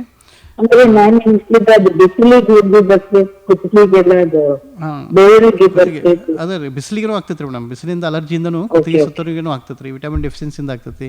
ಒಮ್ಮೊಮ್ಮೆ ಜಾಸ್ತಿ ನೀರಿನ ಪ್ರಮಾಣ ಅಲ್ಲಿದ್ದು ಕ್ಲೀನ್ ಇರ್ಲಿಕ್ಕಾದ್ರೆ ಫಂಗಲ್ ಇನ್ಫೆಕ್ಷನ್ ಆಗ್ತಾವೆ ರೀ, ವೈರಲ್ ಇನ್ಫೆಕ್ಷನ್ ಅದಾವೆ. ಒಮ್ಮೊಮ್ಮೆ ಶುಗರ್ BP ಇದ್ದವ್ರಿಗೂ ಅಲ್ಲಿ ಕಪ್ಪಾಗಿ ಕಲೆಗಳು ಕಾಣಿಸ್ತಾವೆ ರೀ. ಅದಕ್ಕೆ ಡಾಕ್ಟ್ರಿಗೆ ಭೇಟಿಯಾಗೋದು ಚಲೋ ರೀ ಮೇಡಮ್. ಅದು ಏನು ಮೇಜರ್ ಅನ್ಸಂಗಿಲ್ಲ. ಫೈನಲಿ ನಿಮ್ಗೆ ಹೇಳ್ಬೇಕಂದ್ರೆ ನೀವು ಟೈಮ್ ತೊಗೊಂಡು ಒಮ್ಮೆ ತೋರಿಸೋದು ಒಳ್ಳೆಯದು ರೀ. ಥ್ಯಾಂಕ್ ಯು ಡಾಕ್ಟರ್, ಭಾಳ ಚೆನ್ನಾಗಿ ಬರ್ತಾ ಇದೆ ಪ್ರೋಗ್ರಾಮ್ ನಿಮ್ದು. Thank you madam. ಕರೆ ಮಾಡಿದ್ದಕ್ಕೆ ಧನ್ಯವಾದ ಸುಮನ್ ಅವರೇ. ಸ್ನೇಹಿತರೆ, ತಾವು ಕೂಡ ಭಾಗವಹಿಸಿ. ಹಾಟ್ಲೈನ್ ಸಂಖ್ಯೆ 9019904904 ಈ ನಂಬರ್ ಮೇಲೆ ಕರೆ ಮಾಡಿ ಪ್ರಶ್ನೆ ಕೇಳಿ ಭಾಗವಹಿಸಿ. ವಿಷಯ ಮತ್ತೊಮ್ಮೆ ವರ್ಲ್ಡ್ ಹೆಲ್ತ್ ಡೇ, ವಿಶ್ವ ಆರೋಗ್ಯ ದಿನದ ವಿಷಯ ಇವತ್ತು. ಸರ್, ಚಾಲೆಂಜಸ್ಗಳ ಬಗ್ಗೆ. ಚಾಲೆಂಜಸ್ ಬಗ್ಗೆ ಇವತ್ತಿನ ಆರೋಗ್ಯ ಸವಾಲುಗಳಂದರೆ, ಮೊದಲಿನ ಡಿಕೇಡ್ ಇತ್ತು, ಒಂದು 2 ಡಿಕೇಡ್ಸ್ ಮೊದಲು ಹೋದ್ರೆ ಇನ್ಫೆಕ್ಷಸ್ ಡಿಸೀಸ್ ಅಂದರೆ ಸಾಂಕ್ರಾಮಿಕ ರೋಗಗಳು ಹೆಚ್ಚು ತಮ್ಮ ಮೇಲುಗೈಯನ್ನು ಸಾಧಿಸಿತ್ತು. ಫಾರ್ ಎಕ್ಸಾಂಪಲ್ ಕಾಲರಾ ಭಾಳ ಇರ್ತಿತ್ತು, ಡೆಂಗು ಬರ್ತಿತ್ತು. ಈ ಥರ ಇನ್ಫೆಕ್ಷಸ್ ಡಿಸೀಸ್, ಕೆಮ್ಮು, ನೆಗಡಿಗಳು, ನಿಮೋನಿಯಾಗಳು, ಈ ಥರ ಪ್ಲೇಗು ಕಾಯಿಲೆ ಊರಕ್ಕೇ ಖಾಲಿ ಮಾಡ್ತಿದ್ದವು. ಒಂದು ಊರದ ಜನ ಎಲ್ಲ ಫುಲ್ ಖಾಲಿ ಆಗಿಬಿಡ್ತಿತ್ತು. ಆ ಥರ ಎಲ್ಲ ಡಿಸೀಸ್ ಇದ್ದು ನಿಧಾನಕ್ಕೆ ವರ್ಷಕ್ಕೆ ಡಿಕೇಡ್ಸ್ಗೆ ಆರೋಗ್ಯದ ಬಗ್ಗೆ ಮಂದಿಗೆ ಅರಿವು ಆದಮೇಲೆ, ಕ್ಲೀನ್ಲಿನೆಸ್ ಮೇಂಟೈನ್ ಆದಮೇಲೆ, ಆಮೇಲೆ ಜೀವನ ಶೈಲಿ ಬದಲಾವಣೆಗಳು ಆದಮೇಲೆ, ಹೈಜೀನ್ ಇಂಪ್ರೂವ್ಮೆಂಟ್ ಆದಮೇಲೆ ಈ ಥರ ಸಾಂಕ್ರಾಮಿಕ ರೋಗಗಳ ಆರೋಗ್ಯ ಸವಾಲುಗಳು ಕಡಿಮೆ ಆಗ್ತಾವ್ರಿ. ಈಗ ಹೆಚ್ಚಿನ ಜೀವನ ಶೈಲಿಯ ರೋಗಗಳು ಹೆಚ್ಚಾಗ್ತವೆ. ಜೀವನ ಶೈಲಿಗಳು non communicable disease for example diabetes, hypertension, dyslipidemia, obesity, ಇವೆಲ್ಲ ಜೀವನ ಶೈಲಿ ರಿಲೇಟೆಡ್ ಡಿಸೀಸ್. ಸೊ ಕಾಮನ್ ಆಗಿ ನೋಡ್ತೇವೆ ನಾವು. ಆಲ್ಮೋಸ್ಟ್ 30 ಇನ್ನೂ ಕಡಿಮೆ ವಯಸ್ಸಲ್ಲೇ ಈಗ ಏನೋ ಒಮ್ಮೆ ಚೆಕ್ ಮಾಡ್ತಾರೆ, ಸಡನ್ನಾಗಿ ಶುಗರ್ ಅಂತ ಗೊತ್ತಾಗ್ಬಿಡುತ್ತೆ ಅಥವಾ BP ಅಂತ ಗೊತ್ತಾಗುತ್ತೆ. ಚಿಕ್ಕ ವಯಸ್ಸಿಂದನೂ ಹೆಚ್ಚು ಫಿಸಿಕಲ್ ಎಕ್ಸಸೈಸು, ಫಿಸಿಕಲ್ ಕೆಲಸ ಇರೋದ್ರಿಂದ ಚಿಕ್ಕ ವಯಸ್ಸಲ್ಲೇ ಚೈಲ್ಡ್ಹುಡ್ ಒಬೆಸಿಟಿ ಭಾಳ ಕಾಮನ್ ಆಗೈತೆ ನಮಗೆ ಇತ್ತಿತ್ತಲಾಗಿ. ಚೈಲ್ಡ್ಹುಡ್ ಒಬೆಸಿಟಿ ಇರೋದ್ರಿಂದ ಒಬೆಸಿಟಿ ರಿಲೇಟೆಡ್ ಎಷ್ಟೊಂದು ರೋಗ ಅದಾವೆ ರೀ. ಫಾರ್ ಎಕ್ಸಾಂಪಲ್ ಡಯಾಬಿಟಿಸು ಒಬೆಸಿಟಿಗೆ directly related, BP directly related, paralysis ಥರ ರೋಗಗಳು, ಆಮೇಲೆ ಹೃದಯ ರೋಗಗಳು, ಇವೆಲ್ಲನೂ obesity related because of childhood obesity. So ಜೀವನ ಶೈಲಿಯ ರೋಗಗಳು ಈಗಿನ ಕಾಲದಲ್ಲಿ ಹೆಚ್ಚಾಗ್ತಾವೆ ರೀ. ನಾವು ಸಾಂಕ್ರಾಮಿಕ ರೋಗಗಳಂತೂ ಸಾಂಕ್ರಾಮಿಕಗಳು ಅದಾವೆ. ಅವು ಮಲೇರಿಯಾ ಅದು ಒಂದಿಷ್ಟು ಏರಿಯಾದಲ್ಲಿ, ಬೆಳಗಾವಿಯಲ್ಲಿ ಅಷ್ಟೊಂದು ಕಡಿಮೆ ಇದೆ ಮಲೇರಿಯಾ. ಅದೇ ಥರ ಡೆಂಗು ಅಂತಾರೆ, ಎಪಿಡೆಮಿಕ್ ಥರ ಬರುತ್ತೆ. ಕಾಲರಾ ಬರುತ್ತೆ ರೀ. ಟೈಫಾಯ್ಡ್ ಅಂತೂ ಇನ್ನೂ ಮಲ್ಟಿ ಡ್ರಗ್ ರೆಸಿಸ್ಟೆಂಟ್ ಟೈಫಾಯ್ಡ್ ನೋಡಾಕ್ತಾವೆ ನಾವು ಈಗ. ಟೈಫಾಯ್ಡ್ ಇನ್ನೂ ಇಷ್ಟೆಲ್ಲ ಹೈಜೀನ್ ಮೇಂಟೈನ್ ಆದರೂ ಟೈಫಾಯ್ಡ್ ಸ್ಟಿಲ್ ನಮಗೆ ಚಾಲೆಂಜಿಂಗ್ ಆಗ್ತದೆ ದಿನಕ್ಕೆ. ಬಿಕಾಸ್ ಆಫ್ ಪ್ರೆಸೆಂಟ್ ಮೆಡಿಸಿನ್ಸ್ ಭಾಳಷ್ಟು ಸಲ ಟೈಫಾಯ್ಡಲ್ಲಿ ಫೇಲ್ ಆಗ್ತದೆ. ನಾವು ಒಂದೇ ಥರ ರೆಗ್ಯುಲರ್ ಆಗಿ ಟೈಫಾಯ್ಡಿಗೆ ಒಂದು ಮೆಡಿಸಿನ್ ಇತ್ತು, ಟೈಫಾಯ್ಡ್ ಬಂದರೆ ಒಂದು ಟ್ಯಾಬ್ಲೆಟ್ ತೊಗೊಂಡ್ರೆ ಆರಾಮಾಗ್ತಿತ್ತು. ಆ ಥರ ಇತ್ತು ಮೊದಲು. ಈಗ ರೆಸಿಸ್ಟೆನ್ಸ್ ಡೆವಲಪ್ ಆಗ್ತದೆ ರೀ. 1-2 ಮೆಡಿಸಿನ್ ನಡೆಯಾಗ್ತಿಲ್ಲ ಈಗ. 2-3 ಬರ್ತಾವೆ. ಕಲ್ಚರ್ ಮಾಡಿ ರೇರ್ ಮೆಡಿಸಿನ್ ಎಲ್ಲೋ ಒಂದು ಹತ್ತಿರ್ತೈತಿ. ಈ ಥರ ಕೇಸ್ ನೋಡ್ತೇವೆ. ಇದಾಗೇನು ಹೈಜೀನ್ ರಿಲೇಟೆಡ್ನೇ ಡಿಸೀಸು, ಪ್ರಿವೆಂಟಬಲ್ ಡಿಸೀಸ್ ಇದು. ಭಾಳ ಮುಖ್ಯವಾಗಿ ಆ ಡ್ರಗ್ ರೆಸಿಸ್ಟೆನ್ಸ್ ಅಂತ ಹೇಳಿದ ತಕ್ಷಣ self medication can be the first reason. ಏಕೆಂದರೆ ಇತ್ತೀಚಿನ ದಿನಗಳಲ್ಲಿ ಮೇಡಮು ಹೇಳಿದ್ರು, ಸೋಷಿಯಲ್ ಮೀಡಿಯಾದ ಮುಖಾಂತರ ಬಹಳಷ್ಟು ಜನರು ಡಾಕ್ಟರ್ಸ್ ಆಗಿ ಬಿಟ್ಟಿದ್ದಾರೆ. ಆ್ಯಂಡ್ ಅವರಿಗೆ ಏನಾದರೂ ಒಂದು ಸಮಸ್ಯೆ ಇದ್ರೆ ಇಂಟರ್ನೆಟ್ ಮುಖಾಂತರ ತಿಳ್ಕೊತಾರೆ. ಆ ಒಂದು ಸಂದರ್ಭದಲ್ಲಿ ಸರ್ ಡ್ರಗ್ ರೆಸಿಸ್ಟೆಂಟ್ ಅಂತ ಹೇಳಿದ್ರಿ, ಸೆಲ್ಫ್ ಮೆಡಿಕೇಶನ್ ಅಂದ ತಕ್ಷಣ ಈಗ ಏನಾದ್ರು ತಲೆನೋ ಅಂದ್ರೆ ರಪ್ ಅಂತ ಒಂದು ಈಸಿಯಾಗಿ ಸಿಗ್ತಾವೆ ಮೆಡಿಸಿನ್. ಸರ್ ಪ್ಲೀಸ್ ಅದ್ರ ಬಗ್ಗೆ ಭಾಳ ಸಲ ಈಸಿಯಾಗಿ ಸಿಗೋದೊಂದು. ಮತ್ತು ಏನಾಗ್ತದೆ ರೀ, ಒಮ್ಮೆ ಮೆಡಿಸಿನ್ ಸ್ಟಾರ್ಟ್ ಮಾಡಿದ್ಮೇಲೆ ಫಾರ್ ಎಕ್ಸಾಂಪಲ್ 7 days ಕೋರ್ಸ್ ಕೊಟ್ಟಿರ್ತೇವೆ ನಾವು ಆಂಟಿಬಯೋಟಿಕ್ಕು. 2 ದಿವಸದಾಗ 3 ದಿವಸದಾಗ ಆರಾಮಾಗಿಬಿಡ್ತಾರೆ. ಅವ್ನು ಇಟ್ಕೊಂಡ್ಬಿಟ್ಟಿರ್ತಾರೆ ಜೋಪಾನಾಗಿ. ನೆಕ್ಸ್ಟ್ ಟೈಮ್ ಬಂದಾಗ ಡಾಕ್ಟರ್ ಕಡೆ ಹೋಗ್ಬೇಡ, ಇವನ್ನ ತೊಗೊಂಡು ಅಂತ ಯಾಕೆ ಡಾಕ್ಟ್ರು ಹೋಗ್ಬೇಕಂತ. ಹೌದು, ಇಟ್ಸ್ ವೆರಿ ಕಾಮನ್ ಸೆನ್ಸ್ ರೀ. ಎಲ್ಲರೂ ಇದೇ ಥರ ವಿಚಾರ ಮಾಡ್ತಾರೆ. ಹೀಗಾಗಿ ನೆಕ್ಸ್ಟ್ ಟೈಮ್ ಅದನ್ನ ಸ್ಟಾರ್ಟ್ ಮಾಡಿ 1-2 ದಿವಸ ತೋತಾರೋ ಅದು ಫುಲ್ ಕೋರ್ಸ್ ಮಾಡಿರಂಗಿಲ್ಲ ಅಂದ್ಕೂಡಲೇ ಆ ಕ್ರಿಮಿ ಅಥವಾ ರೋಗಾನುಜೀವಿ ಆ ಮೆಡಿಸಿನ್ ಮೇಲೆ ಜೀವನ ಮಾಡೋದನ್ನು ಕಲ್ತು ಬಿಡ್ತೈತೆ ರೀ. ರೆಸಿಸ್ಟೆನ್ಸ್ ಡೆವಲಪ್ ಆಗುತ್ತೆ. ಅದೊಂಥರ ಆಹಾರ ಆಗಿಬಿಡ್ತೈತೆ ನಾವು ಕೊಟ್ಟಿದ್ದ ಮೆಡಿಸಿನ್. ಈ ಥರ ಅದೇ ಸೇಮ್ ಮೆಡಿಸಿನ್ ನಡೆಯೋಂಗಿಲ್ಲ. ಆಮೇಲೆ ಅದರಿಂದ ಆ ಕ್ರಿಮಿಯಿಂದ, ಆ ಬ್ಯಾಕ್ಟೀರಿಯಾದಿಂದ ಹುಟ್ಟಿದ ಅದರ ಮಕ್ಕಳನ್ನು ಅದರ ರೆಸಿಸ್ಟೆನ್ಸ್ ಜೀನ್ನ ತೊಗೊಂಡೇ ಹುಟ್ಟಿರ್ತಾವೆ. ಸೊ ಆ ಮೆಡಿಸಿನ್ ಆ ಸಂತತಿಗೆ ನಡೆಯೋಂಗಿಲ್ಲ ಮುಂದೆ. ಸೊ ಹಿಂಗಾಗುತ್ತೆ. ಅದೊಂದು ರೀಸನ್ನು ಇನ್ಕಂಪ್ಲೀಟ್ ಮಾಡೋದ್ರಿಂದ. ಆಮೇಲೆ ಅವಶ್ಯಕತೆ ಇಲ್ಲದ ಆ್ಯಂಟಿಬಯೋಟಿಕ್ನು ಭಾಳ ಕಾಮನ್ ಆಗಿದೆ ರೀ ಸೊಸೈಟಿಯಲ್ಲಿ, ಯಾಕಂದರೆ ಈಸಿಲಿ ಅವೈಲಬಿಲಿಟಿ ಇರೋದ್ರಿಂದ. ಅವಶ್ಯಕತೆ ಭಾಳಷ್ಟು ಕೆಮ್ಮು ನೆಗಡಿಗಳು ಸೆಲ್ಫ್ ಲಿಮಿಟಿಂಗ್ ಇರ್ತಾರೆ, ತಾವೇ ಕಡಿಮೆ ಆಗ್ತಾವೆ. ಕೆಮ್ಮು ನೆಗಡಿ ವೈರಲ್ ಇದ್ದಾಗ 5 to 6 days ಇರುತ್ತೆ, ಅದರದ್ದು 6 to 7th ಡೇಗೆ ಆರಾಮ ಅನಿಸುತ್ತೆ ವಿದೌಟ್ ಆ್ಯಂಟಿಬಯೋಟಿಕನ್ನು. ಅದೇ ಅನ್ನೆಸರಿ ಆ್ಯಂಟಿಬಯೋಟಿಕ್ ತೊಗೊಳೋದ್ರಿಂದನೂ ರೆಸಿಸ್ಟೆನ್ಸ್ ಡೆವಲಪ್ ಆಗುತ್ತೆ. ಬಹಳ ಕಾಮನ್ ಆಗಿಬಿಟ್ಟಿದೆ ಸರ್. ಮಹಾಮಾರಿ ಆದ ತಕ್ಷಣ ನಾನು ನೋಡ್ತಾ ಇದ್ದೇನೆ ಬಹಳಷ್ಟು ಜನರು ಸೆಲ್ಫ್ ಮೆಡಿಕೇಶನ್ ಮಾಡ್ತಾ ಬಂದಿದ್ದಾರೆ. ಆ್ಯಂಡ್ ಈ ಒಂದು ಪದ ನೀವು ಏನು ಹೇಳಿದ್ರಲ್ಲ, ರೆಸಿಸ್ಟೆನ್ಸ್ ಆಗಿಬಿಟ್ಟಿದೆ, ಆ್ಯಂಟಿಬಯೋಟಿಕ್ ರೆಸಿಸ್ಟೆನ್ಸ್ ಅನ್ನು ಕೇಳ್ಪಟ್ಟಿದ್ದೇನೆ ನಾನು. ಸ್ನೇಹಿತರೆ, ಇದು KLE ಹೆಲ್ತ್ ಗೈಡ್ ನೇರ ಫೋನ್ ಇನ್ ಕಾರ್ಯಕ್ರಮ. ಒಂದು ಉತ್ತಮ ಅವಕಾಶ ವೈದ್ಯರೊಂದಿಗೆ ಮಾತನಾಡಲಿಕ್ಕೆ. ಇವತ್ತಿನ ವಿಷಯ ವರ್ಲ್ಡ್ ಹೆಲ್ತ್ ಡೇ, ವಿಶ್ವ ಆರೋಗ್ಯ ದಿನದ ವಿಷಯದ ಕುರಿತು ವಿವರವಾದ ಮಾಹಿತಿಯನ್ನು ಕೊಡ್ತಾ ಇದ್ದಾರೆ KLE ಡಾಕ್ಟರ್ ಪ್ರಭಾಕರ್ ಗುರೆ ಆಸ್ಪತ್ರೆ ಬೆಳಗಾವಿಯ ತಜ್ಞ ವೈದ್ಯರಾದ डॉक्टर जयप्रकाश पाजिगोळ ಅವರು. लाईफस्टाईल डिसीजबद्दल सर आपण बोललो, जसं लाईफस्टाईल डिसीज म्हणजे BP शुगर हे आता कॉमन झालेत, ओबेसिटी खूप वाढलेली आहे. तर या सगळे जे डिसीज आहेत त्याची मुख्य कारणं काय असतात? म्हणजे जर आपण डायबिटीज घेऊ तर त्याची कारणं आणि लक्षणं काय असतात सुरुवातीची? ते लाईफस्टाईल डिसीज म्हटलं तर चेंज इन लाईफस्टाईलच्यासाठीच होते म्हणा. पहिलं काय होते, 1-2 जनरेशन पूर्वी आम्ही बघितलं तर सगळ्या लोकांना शेतकी करत होते, फार्मर्स होते, सगळं हेवी एक्सरसाइज करत होते फार्मिंगमध्ये, बरोबर. आणि त्यांच्या डाईट पण एकदम नॅचरल डाईट होते, होय ना, ते सगळं होते. आताही हे सगळं नाही, सगळं आर्टिफिशियल आणि प्रोसेस्ड फूडच खात आहेत आम्ही. बरोबर. आणि most of 90% of jobs 90% of जॉब्समध्ये ऑफिस जॉबच आहे, एक्सरसाइज होत नाही, त्यासाठी ओबेसिटी वाढते म्हणून. सेम आमचा जॉब कसा आहे ते आमच्या मुलगा मुलगी त्यांनाच सेमच फॉलो करतात. आम्ही पण एक्सरसाइज करत नाही, आमच्या चिल्ड्रन पण एक्सरसाइज करत नाही, असं होतं. त्यासाठी चाइल्डहुड ओबेसिटी जास्त होते. ओबेसिटी सेडेंटरी लाईफस्टाईलच मेन इम्पॉर्टंट रिझन आहे मॅडम, ते डायबिटीससाठी आणि BPच्यासाठी, कार्डिओव्हास्क्युलर डिसीजसाठी. So exercise, daily exercise will help to reduce all these lifestyle disease, असं कमी करू शकते. आणि दुसरी, regular exercise has to be the habit in the family. Regular exercise फॅमिलीमध्ये हॅबिट व्हायला पाहिजे. असं झालं तर रेग्युलर 7 to 8 AM और at least 45 minutes in a day, at least 4-5 days, 5 to 6 days in a week also very important. ते केलं तर थोडी लाईफस्टाईल डिसीज कमी करू शकते. आपण कंटिन्यू करूया सर. एक कॉलर जॉईन झाले. Hello hello doctor, good morning. Good morning sir, ಹೇಳ್ರಿ ಸರ್. ನಾನು ಶ್ರೀಕಾಂತ್ ಅಂತ ಮಾತಾಡೋದು. ಹೇಳ್ರಿ ಸರ್. ಸರ್, ನನಗೆ BP ಇಲ್ಲ, ಶುಗರ್ ಇಲ್ಲ, ಏನೂ ಇಲ್ಲ. Okay. But I am 54 years old. ನನ್ಗೇನ್ ಗೊತ್ತಾ, what I could here it, if we have the dinner early, we can able to either postpone or if someone is under the diabetic, it can be controlled. ಅದು ನಿಜಾನ ಸರಿನಾ ಅಥವಾ ಇಲ್ವಾ ನನಗೆ ಹೇಳಕ್ಕೆ confirmation. ಹಾಂ ಸರ್, ಅಲ್ಲ ಬೇಗ ಊಟ ಮಾಡಿ ಬೇಗ ಮಲಗಿ ಬೆಳಗಿಡೋದು ಯಾವತ್ತೂ ಒಳ್ಳೇದು ರೀ. Late sleeping late is not a good thing. And ಕಣ್ತುಂಬ ನಿದ್ದೆ ಆಗ್ಬೇಕು ಸರ್, ಇಂಪಾರ್ಟೆಂಟು. ನಾವು ಹೇಗೆ ಕೆಲಸ ಮಾಡ್ತೀವಿ, ಎಷ್ಟೊಂದು ಸ್ಟ್ರೆಸ್ಸಲ್ಲಿ ಇರ್ತಾವಲ್ಲ, ಕಣ್ತುಂಬ ನಿದ್ದೆ ಆದರೆ ರೀ ಇವಂಥ ಡಯಾಬಿಟಿಸ್ ಅಂತ ಜೀವನ ಶೈಲಿ ರೋಗಗಳನ್ನು ತಪ್ಪಿಸ್ಬೋದು.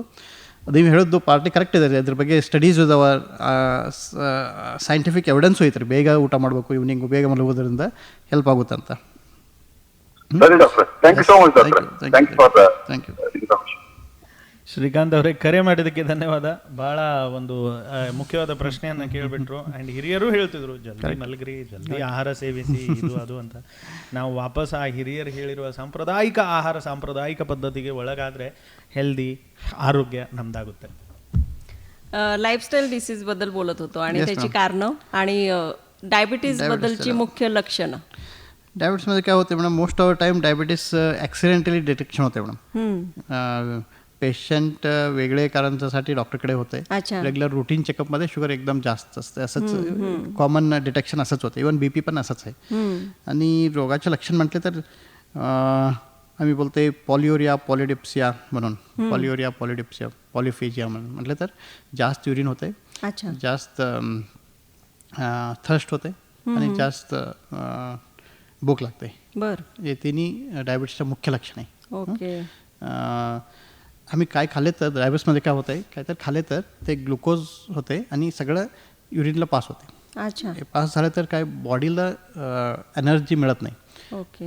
सगळं ग्लुकोज काय तर होते, एनर्जीसाठी ग्लुकोज कन्वर्शन होते, ते युरिनला जाते. त्यासाठी काय होते, रिअल एनर्जी बॉडीला मिळत नाही. त्यासाठी पॉलिफेजिया म्हटलं तर भूक जास्त लागते. भूक जास्त लागते, जास्त खाल्ले तर जास्त ग्लुकोज प्रोडक्शन होते, परत युरिनला जाते. असं होतं. तर रिअल एनर्जी नाही मिळत तर वेट लॉस पण होते. Because these are the primary symptoms of diabetes. Polyuria म्हटलं तर increase urine excretion, polyphagia increase food intake, and polyuria increase urination. These are 3 things. And also weight loss, unusual weight loss madam, very important आहे. काय तर त्यांना माहितीच नाही, exercise पण केले नाही, डाएट पण केले नाही, परंतु वेट लॉस झाले म्हणून. असं झालं तर diabetes one of the common problem त्याच्यामध्ये. काही तर खाले तर ते लागतच नाही त्यांना बॉडी अंगाला, त्यासाठी वेट लॉस होते. अच्छा. जनरली डायबिटीस वेट जास्त आहे तर येते, नंतर वेट लॉस होते डायबिटीसला. ओके. नॉर्मली काय होते, people will think that they are doing exercise and they are losing weight, finally found out to be diabetic. Common आहे. ह्याच्यामध्ये सर आहार किती महत्वाचा आहे, म्हणजे काय असावा आपला आहार? डायबिटीसपैकी तर डायबिटीसचं ट्रीटमेंट 3 स्टेजेसमध्ये आहे मॅडम. फर्स्ट स्टेज आहे डाईट, अच्छा. दुसरी स्टेज आहे एक्सरसाइज, थर्ड स्टेज आहे मेडिकेशन्स. तिन्ही इम्पॉर्टंट आहे. एक करून एक सोडलं तर काही यूज होत नाही. एक्सरसाइज पण पाहिजे, डाईट पण पाहिजे, आणि regular medicine and consultation doctor पाहिजे. एक्सरसाइज म्हटलं तर मी सांगितलं आहे at least 45 minutes per day for 5 to 6 days per week is quite enough. But त्याच्या जास्त केलं तर चांगलंच आहे. मिनिमम हे करायला पाहिजे. फर्स्ट आहे. दुसरी, कॅलोरिक इंटेकमध्ये थोडी कमी करायला पाहिजे. कोणतर मोठा आहे तर एक 5 to 10%, ॲटलिस्ट 5% रिड्युस्ड कॅलोरिक इंटेक. अच्छा. पूर्ण एक दिवसमध्ये एक 100% आहे तर ॲटलिस्ट 90-95% घ्यायला पाहिजे. एक 5-10% फूड इंटेक कमी झालं तर पण 5% वेट कमी होऊ शकते. अच्छा. ते दुसरी फूड इंटेक क्वांटिटीमध्ये. आणि क्वालिटी म्हणून सांगितलं तर डायरेक्ट स्वीट आयटम्स खायचे नाही. डायरेक्ट स्वीट आयटम्स, साखरी, गोड काही खायचे नाही. त्याच्यामध्ये डायरेक्ट ग्लुकोज असते. ओके. आणि ग्लुकोज रिच फूड्स थोडे होते. फॉर एक्झाम्पल बनाना, असं डायरेक्ट राईसमध्ये पण थोडी जास्त असते. these foods they have to take less quantity. It doesn't mean that they should stop eating fruits and rice. Less quantity मध्ये घेऊ शकते ते. अच्छा. डाएट झाले, एक्सरसाइज झाले. आणि डाएटमध्ये मेन इम्पॉर्टंट आहे, मोस्ट ऑफ द टाईम कोणतं डायरेक्ट असं स्वीटचं काही खात नाही. Most of the time patient will be using sugar and this thing jaggery in the form of either with the milk or with the tea. That is the main source of these things. So many people tell that they are not using any sugar and jaggery, but indirectly they will be using glucose in the form of tea and coffee at least 1 or 2 times. That we need to avoid. Okay, direct sugar avoiding is very important. Indirect sugars like complex carbohydrate, diet मध्ये काय असते, रोटीमध्ये चपातीमध्ये काय होतं ते चालतंय, असं काय नाही. मग ह्याच्यामध्ये सर एक आणखीन एक आपल्याला पाहायला मिळते की शुगर फ्री स्वीट्स भेटतात आता, आणि मग ते इझी आपण म्हणजे खातो, म्हणजे शुगर फ्री आहे तर काही प्रॉब्लेम येणार नाही असं आपल्याला वाटतं. तर शुगर फ्री म्हटलं तर थोडी हे आहे मॅडम, थोडी प्रोडक्ट्स आहे. शुगर फ्री प्रोडक्ट्स म्हणून होते, शुगर फ्री म्हणून नावाचं आहे, ते यूज करू शकते लिमिटेड क्वांटिटीमध्ये.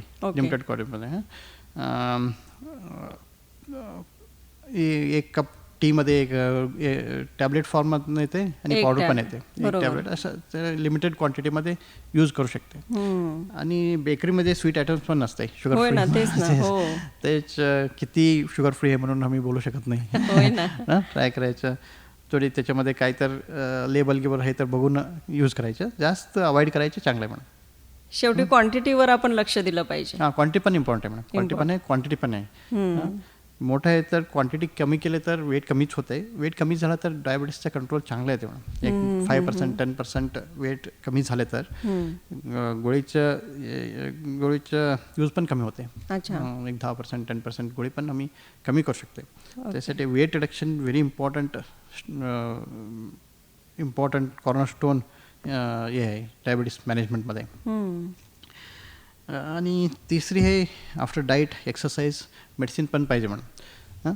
सम of the diabetic patients in early stage we manage without medicines. स्टार्टिंगला HbA1c जास्त नाही, 7-7.5% असले तर आम्ही फक्त डाईट म्हणून डाईट आणि एक्सरसाइज करून मेंटेन करू शकते. अच्छा. म्हणजे त्यांना 1 in 3 months फॉलोअप करायला पाहिजे. 1 in 3 months ब्लड शुगर आणि ब्लड शुगर चेक करून कंट्रोलमध्ये आहे नाही म्हणून बघायला पाहिजे. बरोबर. एक लेवल झाल्यानंतर थोडी HbA1c कंट्रोल नाही आले तर डाएट एक्सरसाइज केल्यानंतर पण त्यांचे शुगर कंट्रोल नाही आहे तर नेक्स्ट मेडिसिन स्टार्ट करायलाच पाहिजे. अच्छा. काय होतं, diabetes is always a worsening disease madam. तर डायबिटीस चालू झालं तर ए वर्सला आफ्टर 5 years त्यांच्या डायबिटीस स्ट्रेंथ जास्त होते madam. Diabetes is always a increasing disease. It is not like a वर्ष आले नेक्स्ट वर्ष असत नाही म्हणून असं नाही. It is not like fever or an infection. It is a worsening disease. Diabetes पण असंच, मोस्टली BP पण असंच होते. लाईफस्टाईल डिसीज असते.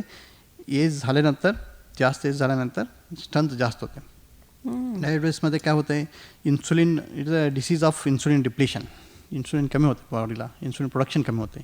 ए वर्ष किती होते इन्सुलिन प्रोडक्शन, नेक्स्ट इयर तसंच असत नाही. अच्छा. फर्दर डॅमेज असते आयलेट सेलला. त्यासाठी requirement of medicines will go on increasing. Diabetes is always a relentlessly increasing disease. तुम्ही किती एक्सरसाइज केलं तर पण, डाएट केलं तर पण, at least some amount of diabetes will worsen every year. That's why so many medications have come. It's not like diabetes has only one medicines. For everyone, generally they need a tablet rather than an insulin injection because it's a painful disease. So, diabetes control is first diet exercise will help to reduce the progression. ये progression होते ना, diet exercise correct केलं तर progression जास्त fast होत नाही. बरोबर. हळूहळू वर्सनिंग होऊ शकते. तेवढंच वर्सनिंग होणारच, थोडी कंट्रोलमध्ये करू शकते डाएट एक्सरसाइज करेक्ट केले तर. Correct sir. तिसरी मेडिसिन सांगितलं तर मेडिसिनमध्ये वेगळे मेडिसिन, वेगळे मेकॅनिझम ऑफ ॲक्शनच्या मेडिसिन आहे. First most of the time use metformin करके मेडिसिन आहे मॅडम. ते कॉमनली यूज्ड मेडिसिन आहे. आणि oral medicines we start generally. Oral medicines, oral tablets are the mainstay. Then if patients sugar is very high, okay, uncontrollable, और patient comes with काहीतरी complication म्हणून आले तर then we need to start on insulin directly sometimes. अच्छा. Insulin, other injectable treatment पण आहे madam. So to control diabetes कंट्रोलसाठी all 3 important आहे. All 3 things. 1 is diet, 2nd is exercise, 3rd one is medications and regular follow-up.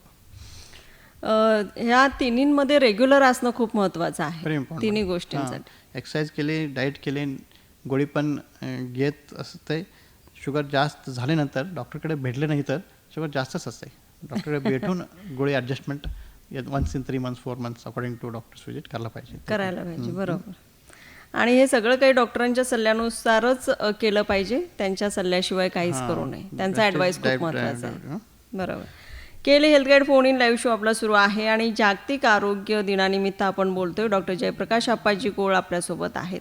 तुम्हाला या संदर्भातले काही प्रश्न असतील तर कॉल करा. नंबर आहे 9019904904.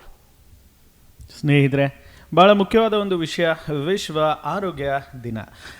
ಆರೋಗ್ಯದ ಬಗ್ಗೆ ಬಹಳಷ್ಟು ಮಾಹಿತಿಯನ್ನು ಪಡ್ಕೊಂಡ್ರು ಇವತ್ತಿನ ಕಾರ್ಯಕ್ರಮದಲ್ಲಿ ಪ್ರಶ್ನೆಗಳ ಮುಖಾಂತರ ತಮ್ಮ ಕಡೆಯಿಂದ. ಸರ್, ಈಗ ಅಂಥ ಸಂದರ್ಭದಲ್ಲಿ ತಾವು ಆರಂಭದಲ್ಲಿ ಹೇಳಿದ್ರಿ ಬರೇ ದೇಹ, ಮಾನಸಿಕ, ಆಮೇಲೆ ಏನು ದೈಹಿಕ ಅಷ್ಟೇ ಅಲ್ಲ, ಸಾಮಾಜಿಕ ಆರೋಗ್ಯ ಕೂಡ. ವಾಟ್ ಈಸ್ ಸಾಮಾಜಿಕ ಆರೋಗ್ಯ? ಕ್ಯಾನ್ ಯು ಎಕ್ಸ್ಪ್ಲೇನ್ ಸರ್ ಅದರೊಳಗೆ? ಸಾಮಾಜಿಕ ಆರೋಗ್ಯ ನಾನು ಫಸ್ಟ್ ಹೇಳಿದಂಗೆ ರೀ, ಈಗ ನಮ್ಮ ಮನೆ ನಾವು ಸರಿ ಇಡೋದ್ರಿಂದ ನಮ್ಮ ಮನೆ ರೋಗಗಳನ್ನ ಅಷ್ಟೇ ಅಲ್ಲ, ಬಾಜು ಮನೆ ರೋಗ ಹರಡೋದನ್ನು ತಪ್ಪಿಸ್ಬೋದು. ಫಾರ್ ಎಕ್ಸಾಂಪಲ್ ಮಲೇರಿಯಾ ಹೆಂಗೆ ಸೊಳ್ಳೆಯಿಂದ ಆಗುತ್ತೆ. ಅಥವಾ ನಮ್ಮ ಮನೆ ಮುಂದೆ ಏನಾದರೂ ಒಂದು ಸೊಳ್ಳೆಯನ್ನು ಸಂಗ್ರಹ ಮಾಡುವಂಥ ನೀರೆಲ್ಲ ನಿಂತಿತ್ತಂದ್ರೆ ಅದರಿಂದ ನಮ್ಮ ಮನೆಗೆ ಅಷ್ಟೂ ಅಲ್ಲ, ಇನ್ನೊಬ್ಬರ ಮನೆಗೂ ಸ್ಪ್ರೆಡ್ ಆಗುತ್ತೆ. ಸೊ ನಾವು ನಮ್ಮ ಮನೆಯನ್ನು ಕ್ಲೀನ್ ಮಾಡೋದ್ರಿಂದ ಇನ್ನೊಬ್ಬರ ಮನೆಗೆ ಆಗುವ ಅಥವಾ ನಮ್ಮ ಸಮಾಜದಲ್ಲಿ ಆಗುವಂಥ ರೋಗಗಳನ್ನು ತಡೆಹಿಡ್ಬೋದು. ಅದಕ್ಕೆ ಸಾಮಾಜಿಕ ಆರೋಗ್ಯನೂ ಭಾಳ ಇಂಪಾರ್ಟೆಂಟ್. ಅಷ್ಟೇ ಅಲ್ಲದೆ ಸಮಾಜದಲ್ಲಿ ನಮ್ಮ ಜೀವನ ಶೈಲಿ ಹೆಂಗಿರುತ್ತೆ, ನಮ್ಮ ಪರಸ್ಪರ ಇನ್ನೊಬ್ಬರ ಜೊತೆ ಹೊಂದಾಣಿಕೆ, ಇವನು ನಮ್ಮ ಮಾನಸಿಕ ಜೀವನ ಶೈಲಿ ಮೇಲೆ ಪ್ರಭಾವ ಬೀರುತ್ತೆ. ಸೊ ಸಮಾಜದಲ್ಲಿ ಒಳ್ಳೆಯದಾಗಿರುವುದರಿಂದನೂ ಮಾನಸಿಕ ಕಾಯಿಲೆಗಳನ್ನು ತಡೆಗಟ್ಟಬಹುದು. ಸೊ ಸಾಮಾಜಿಕ ಆರೋಗ್ಯನೂ ಭಾಳ ಇಂಪಾರ್ಟೆಂಟ್. ಅಂಥ ಸಂದರ್ಭದಲ್ಲಿ ಬನ್ನಿ ಮಾತನಾಡೋಣ. ಬಹಳ ಮುಖ್ಯವಾಗಿ ಇತ್ತೀಚಿನ ದಿನಗಳಲ್ಲಿ ಮೆಂಟಲ್ ಹೆಲ್ತ್ ಬಗ್ಗೆ ಬಹಳ ಫೋಕಸ್ ಮಾಡ್ತಾರೆ. ಅದ್ರ ಬಗ್ಗೆ ತಾವು ಏನು ಹೇಳಲಿಕ್ಕೆ ಇಷ್ಟಪಡ್ತೀರಾ? ಮಾನಸಿಕ ಆರೋಗ್ಯ ಇದು ಬಹಳ ಜನರಲ್ಲಿ ಒತ್ತಡದಲ್ಲಿದ್ದಾರೆ. ಮೇನ್ ಇಂಪಾರ್ಟೆಂಟ್ ಅಂದರೆ ಎಲ್ಲರಿಗೂ 24 ತಾಸು ಸಾಕಾಗ್ತಿಲ್ಲ ರೀ ಈಗಿನ ದಿವಸದಾಗ. ಮತ್ತು ಇನ್ನೊಂದು, ಮಾನಸಿಕ ಕಾಯಿಲೆಗಳ ಬಗ್ಗೆ ಯಾರೂ ಜಾಸ್ತಿ ಮಾತಾಡೋಂಗಿಲ್ಲ. ಇನ್ನೂ ಆದ್ರೂ ನಮ್ಮ ದೇಶದಲ್ಲಿ ಅಥವಾ ನಮ್ಮ ರಾಜ್ಯದಲ್ಲಿ ಸ್ಟಿಗ್ಮಾ ಇದೆ, ಅದು ಮಾನಸಿಕ ರೋಗದಿಂದ ಬಳಲ್ತಾದನಪ್ಪ ಉತ್ಸವ ಅಂದಂಗೆ ಮೆಂಟಲ್ ಅದಾನ ಅಂತ ಯೂಸ್ ಮಾಡ್ತಾರೆ. ಹಂಗಲ್ರಿ ಅದು. ಈಗ ಮಾತಾಡೋಂಗೇನಿಲ್ಲ, ಅದ್ರ ಬಗ್ಗೆ ಡಾಕ್ಟರ್ ಹತ್ರ ಹೋಗಂಗಿಲ್ಲ, ಅಥವಾ ತಮ್ಮ ರಿಲೇಟಿವ್ಸ್ ಜೊತೆ ಅಥವಾ ತಮ್ಮ ಫ್ರೆಂಡ್ಸ್ ಜೊತೆ ಇದು ಮಾತಾಡ್ಕೊಳ್ಳೋದೇ ಇರೋದ್ರಿಂದನೂ ಇದು ಹೆಚ್ಚಾಗ್ತೈತಿ. ತಾವೇ ಒಬ್ಬರೇ ಬಳಲ್ತಾರೆ, ಒಂದೇನೋ ತೊಂದರೆ ಇರುತ್ತೆ ಅದರಿಂದ ಬಳಲ್ತಾರೆ. ನಾವು ಎಷ್ಟೊಂದು ನೋಡ್ತಿರ್ತೀವಿ, ಅಗದಿ ಆರಾಮದಾನಪ್ಪ ಸಡನ್ ಸೂಸೈಡ್ ಮಾಡ್ಕೊಂಡ್ಬಿಟ್ಟ ಅಂತ, ಏನೂ ಗೊತ್ತಿರಂಗಿಲ್ಲ. ಸೊ ಯಾಕಂದರೆ ತಮ್ಮ ತೊಂದರೆಗಳನ್ನು, ತಮಗೆ ಆಗುವಂಥ ಡಿಪ್ರೆಷನ್ ಆಗಲಿ, ಆ್ಯಂಗ್ಸೈಟಿ ಆಗಲಿ, ಅಥವಾ ಸಾಮಾಜಿಕ ನೋವುಗಳನ್ನು ಇನ್ನೊಬ್ರ ಜೊತೆ ಹೇಳ್ಕೊಳಂಗಿಲ್ಲ. ಅವ್ರು ಹೇಳ್ಕೊಳ್ಳೋದ್ರಿಂದ ತಾವು ಒಬ್ಬರೇ ಬಳಲ್ತಾರೆ. ಇಂಥವು ಏನೋ ಒಂದು ಆಕ್ಸಿಡೆಂಟ್ಸ್ ಆಗಿಬಿಡುತ್ತವೆ. ಅದಕ್ಕೆ ಕಾಮನ್ ಆಗಿ ನಾವು ಡಿಪ್ರೆಷನ್ನು, ಆ್ಯಂಗ್ಸೈಟಿ ಇಂಥವ ಬಗ್ಗೆ ನಾವು ಸ್ನೇಹಿತರ ಜೊತೆ, ಕುಟುಂಬದ ಜೊತೆ ಅಥವಾ ವೈದ್ಯರ ಜೊತೆ ಇದನ್ನು ನಾವು ಹೇಳ್ಕೊಳ್ಳೋದ್ರಿಂದ ಭಾಳಷ್ಟನ್ನು ತಡೆಗಟ್ಟಬೋದು. ಈಗ ಜೀವನ ಶೈಲಿಯಲ್ಲಿ ಎಲ್ಲರೂ ಟೈಮ್ ಲಿಮಿಟೆಡ್ ಕೆಲಸ ಇರ್ತಾವ್ರಿ, ಎಲ್ಲರಿಗೂ ಪ್ರೆಷರ್ ಇರುತ್ತೆ. ಯಾರೋ ಒಬ್ರು ಮಾರ್ಕೆಟಿಂಗ್ ಮಾಡ್ತಿರ್ತಾರೆ, ಯಾರೋ ಒಬ್ಬರು ಪೇಷಂಟ್ ಬಳಲ್ತಿರ್ತಾರೆ, ಅವರಿಗೆಲ್ಲ ಭಾಳಷ್ಟು ಸ್ಟ್ರೆಸ್. ಯಾರೋ ಲಾಯರ್ ಇರ್ತಾರೆ. ಈಗ ಎಲ್ಲರಿಗೂ ಸ್ಟ್ರೆಸ್ಫುಲ್ ಜಾಬ್ ಇರೋದ್ರಿಂದ ತಮ್ಮ ಆಗೋ ತೊಂದರೆಗಳನ್ನು, ಮಾನಸಿಕ ತೊಂದರೆಗಳನ್ನು ಡಾಕ್ಟ್ರಲ್ಲಿ, ಫ್ರೆಂಡ್ಸಲ್ಲಿ, ಸ್ನೇಹಿತರಲ್ಲಿ ಹೇಳ್ಕೊಂಡು ವೈದ್ಯರ ಸಲಹೆ ತೊಗೊಳೋದ್ರಿಂದ ಮಾನಸಿಕ ಆರೋಗ್ಯವನ್ನು ಭಾಳ ಹತೋಟಿಯಲ್ಲಿ ಇಡ್ಬೋದು ಅಂತ ಅನಿಸುತ್ತೆ.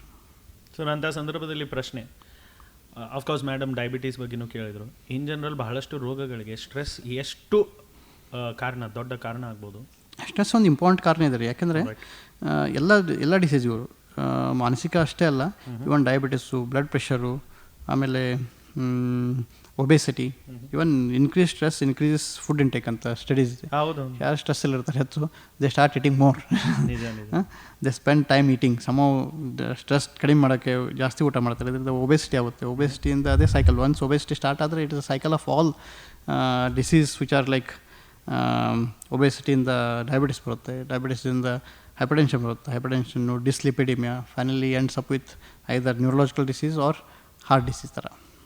S sir. ಇವತ್ತಿನ ದಿನಕ್ಕೆ ವಾಪಸ್ ಬರೋಣ. ಇವತ್ತಿನ ದಿನ ಏನೆಲ್ಲ ಜಾಗೃತಿ ಚಟುವಟಿಕೆ, ಎನಿಥಿಂಗ್ ಲೈಕ್ ದಟ್ ಮಾಡ್ತಾರೆ?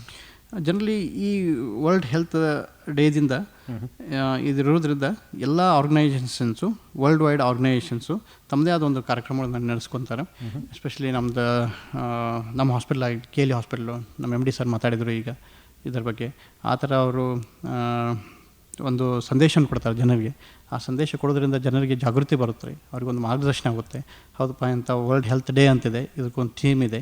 ಈ ಥೀಮ್ ಪ್ರಕಾರ ಈ ಸದ್ಯದ ಭಾಳ ಒಳ್ಳೆಯ ಥೀಮ್ ಕೊಟ್ಟಾರೆ. This theme is mainly for India and one who is using social media inappropriately, ಅವ್ರಿಗೆ ಇದು. ಯಾಕಂದರೆ ಟುಗೆದರ್ ಫಾರ್ ಹೆಲ್ತ್ ಅಂದರೆ ನಮಗೆಲ್ಲರದು ಒಟ್ಟಾಗಿ ಆರೋಗ್ಯಕರವಾಗಿರ್ಬೇಕು ಅನ್ನೋದು ಒಂದು. And stand with science, very important. ಊಹಾಪೋಹಗಳಿಗೆ ಕಿವಿ ಹಾಕಬೇಡ್ರಿ, ಸೈನ್ಸ್ ಅಂತಿದೆ. ಹೆಲ್ತ್ ಸೈನ್ಸ್ ಭಾಳ ಡೆವಲಪ್ ಆಗಿದೆ ರೀ. ಎಷ್ಟೋ scientist, crores of scientist are day and night they are working on the science to make our society more healthier. So ಅವ್ರ ಮಾತು ಕೇಳ್ರಿ, ಕರೆಕ್ಟಾಗಿ ಇನ್ಫಾರ್ಮೇಷನ್ ಸಿಗುತ್ತೆ. ಆ ಇನ್ಫಾರ್ಮೇಷನ್ ಮೇಲೆ ಡಿಪೆಂಡ್ ಆಗಿ ನೀವು ನಿರ್ಧಾರ ತೊಗೊಳ್ಳಿ. ಯಾವುದೋ ಒಂದು ಫಾರ್ವರ್ಡ್ ನೋಡಿ, ಅಥವಾ ಯಾವುದೋ ಒಂದು ಚಾನಲ್ ನೋಡಿ, ಯಾವುದೋ ಒಂದು ವಿಡಿಯೋ ನೋಡಿ, ಯಾವುದೋ ಒಂದು ಅಡ್ವರ್ಟೈಸ್ ನೋಡಿ ಟ್ರೀಟ್ಮೆಂಟ್ ತೊಗೋಬೇಡ್ರಿ ಅಂತ ಹೇಳಿದ್ದು ಭಾಳ ಸಮಂಜಸ ಇದೆ, ಎಸ್ಪೆಷಲಿ ನಮ್ಮ ಅಂಥ ಡೆವಲಪಿಂಗ್ ನೇಷನ್ದಲ್ಲಿ. ಸರ್, ಅಂಥ ಸಂದರ್ಭದಲ್ಲಿ how do you deal with patients? ಈಗ ಯಾರು ಬರ್ತಾರೆ, ಅವರು ಈ ಒಂದು ಇಂಟರ್ನೆಟ್ಟನ್ನು ಬಳಸಿ, ಸರ್ ಈ ಗುಳಿಗೆ ಕೊಡಬೇಡ್ರಿ ನನಗೆ side effect, how do you deal with? ಭಾಳ ಕಾಮನ್ ಐತ್ರಿ ಅದು, ಭಾಳ ಕಾಮನ್ ಪ್ರಾಬ್ಲಮ್ ಅಷ್ಟೇ. ಅಂದರೆ ಇನ್ನೊಂದಂದರೆ ಮೀಡಿಯಾದಲ್ಲಿ ಹೆಂಗಿರುತ್ತೆ ಅಂದರೆ, ಇಂಗ್ಲೀಷ್ ಮೆಡಿಸಿನ್ ತೊಗೊಂಡ್ಬಿಟ್ರೆ ಸೈಡ್ ಎಫೆಕ್ಟ್ ಇರುತ್ತೆ, ಇವು ನಾನ್ ಇಂಗ್ಲೀಷ್ ಮೆಡಿಸಿನ್ ತೊಗೊಂಡ್ಬಿಟ್ರೆ ಸೈಡ್ ಎಫೆಕ್ಟ್ ಇಲ್ಲ ಅಂತ. ಸೈಡ್ ಎಫೆಕ್ಟ್ ಹೆಂಗಂದರೆ, ಯಾವುದೇ ಒಂದು ಎಫೆಕ್ಟ್ ಆಗಬೇಕಂದ್ರೆ ಅದ್ರ ಜೊತೆ ಸೈಡ್ ಎಫೆಕ್ಟ್ ಬಂದೇ ಬರುತ್ತೆ ರೀ. ನಾನು ಭಾಳಷ್ಟು ಜನಕ್ಕೆ ಸಿಂಪಲಾಗಿ ಹೇಳ್ತೀನಿ ರೀ, ನಿಮ್ಗೆ ವಾಕಿಂಗ್ ಮಾಡೋದು ಹೆಲ್ತ್ ಬೆನಿಫಿಟ್ ಇದೇ ಇಲ್ಲ. ವಾಕಿಂಗ್ ಮಾಡೋದು ಹೆಲ್ತ್ ಬೆನಿಫಿಟ್ ಇದೆ ರೀ. ನೀವು ವಾಕಿಂಗ್ ಮಾಡುವಾಗ ಯಾರೋ ಬಂದು ಗಾಡಿ ಹೊಡ್ಕೊಂಡು ಹೋಗಿ ಎಕ್ಸಿಡೆಂಟ್ ಮಾಡಿಬಿಟ್ರೆ ಅದೇ ಸೈಡ್ ಎಫೆಕ್ಟ್ ಆಫ್ ವಾಕಿಂಗ್. ಅದೇ ಥರ ಯಾವುದೇ ಒಂದು ಎಫೆಕ್ಟ್ ಆಗ್ಬೇಕಂದ್ರೆ ಯಾವುದೇ ಮೆಡಿಸಿನಿಗೆ ಒಂದು ಸೈಡ್ ಎಫೆಕ್ಟ್ ಅಂತ ಇದ್ದೇ ಇರುತ್ತೆ. ಸೈಡ್ ಎಫೆಕ್ಟ್ ಇಲ್ಲದೆ ನಮಗೆ ಯಾವುದೇ ಎಫೆಕ್ಟ್ ಮಾಡೋಕ್ಕೆ ಸಾಧ್ಯನೇ ಇಲ್ಲ. ನಾವು ಬೈಕ್ ಮೇಲೆ ಹೋದರೆ ಆಕ್ಸಿಡೆಂಟ್ ಆಗೋ ಚಾನ್ಸ್ ಇದ್ದೇ ಇರುತ್ತೆ. ಹಂಗಂತ ಬೈಕ್ ಬಿಡೋದು, ಸೈಕಲ್ ಮೇಲೆ ಹೋದ್ರೂ ನಿಮ್ಮ ತಪ್ಪಿಲ್ಲ ಅಂದ್ರೂ. ಅದೇ ಥರ ಮೆಡಿಸಿನ್ ಎಷ್ಟೇ ಒಳ್ಳೆಯದಿದ್ರು, ಎಷ್ಟೇ ಕರೆಕ್ಟಾಗಿ ಕೆಲಸ ಮಾಡ್ತಿದ್ರು, ಬೇರೆಯಿಂದನೂ ಅದರಿಂದ ತ್ರಾಸಾಗ್ಬೋದು.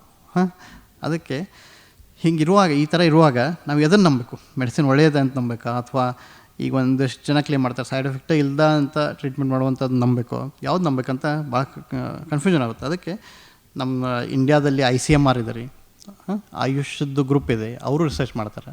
ಆ ಥರ ಸೈಂಟಿಫಿಕ್ ಬೇಸಿಸ್ ಇದ್ದಿದ್ದು ಆಯುಷ್ ಮೆಡಿಸಿನ್ ಆಗಲಿ, ಸೈಂಟಿಫಿಕ್ ಬೇಸಿಸ್ ಇದ್ದಿದ್ದು ICMR ಅಪ್ರೂವ್ಡ್ ಮೆಡಿಸಿನ್ ಆಗಲಿ, world health organisation approved medicine ಆಗಲಿ, ಅವ್ನು ಯೂಸ್ ಮಾಡಿರಿ ಅಂತ ಯಾವುದೋ ಒಂದು ಯಾರೋ ಪೋಸ್ಟ್ ಹಾಕ್ಯಾರಂತ ಅದಕ್ಕೆ ಮೋಸ ಹೋಗಿದೆ ರೀ. ಇದೇ ಥರ ಮೋಸ ಎಲ್ಲದರೂ ಹೆಲ್ತ್ ಅಷ್ಟೇ ಅಲ್ಲ, ಫೈನಾನ್ಷಿಯಲ್ ಸೆಕ್ಟ್ರಲ್ಲಿ ಆಗುತ್ತೆ, ಹೆಲ್ತ್ ಸೆಕ್ಟ್ರಲ್ಲಿ ಹೋಗುತ್ತೆ ಈ ಥರ ಮೋಸ. ಸೊ ಎಲ್ಲನೂ ಒಂದೇ ಥರ ಇರೋದ್ರಿಂದ ಯಾವುದೋ ಊಹಾಪೋಹಗಳಿಗೆ ಮೊರೆ ಹೋಗಬೇಡ್ರಿ. ಸೈಂಟಿಫಿಕ್ ಬೇಸಿಸ್ ಏನಿದೆ ಅಂತ ನೋಡಿ ಅದ್ರ ಪ್ರಕಾರ ಟ್ರೀಟ್ಮೆಂಟ್ ತೊಗೊಳ್ಳೋದು ಒಳ್ಳೆಯದು ಈಗಿನ ದಿನದಲ್ಲಿ. Very well set sir. ಸ್ನೇಹಿತರೆ, KLE ಹೆಲ್ತ್ ಗೈಡ್ ನೇರ ಫೋನ್ ಇನ್ ಕಾರ್ಯಕ್ರಮ. ವಿಷಯ ವರ್ಲ್ಡ್ ಹೆಲ್ತ್ ಡೇ, ವಿಶ್ವ ಆರೋಗ್ಯ ದಿನದ ಕುರಿತು ವಿವರವಾದ ಮಾಹಿತಿ ಡಾಕ್ಟರ್ ಜಯಪ್ರಕಾಶ್ ಅಪ್ಪಾಜಿಗಳವರು ಕೊಡ್ತಾ ಇದ್ದಾರೆ. ತಾವು ಕೂಡ ಭಾಗವಹಿಸಿ ಪ್ರಶ್ನೆಗಳ ಮುಖಾಂತರ ಹಾಟ್ಲೈನ್ ಸಂಖ್ಯೆ 9019-904-904 ಈ ನಂಬರ್ ಮೇಲೆ प्रश्न केली, भागवायचे.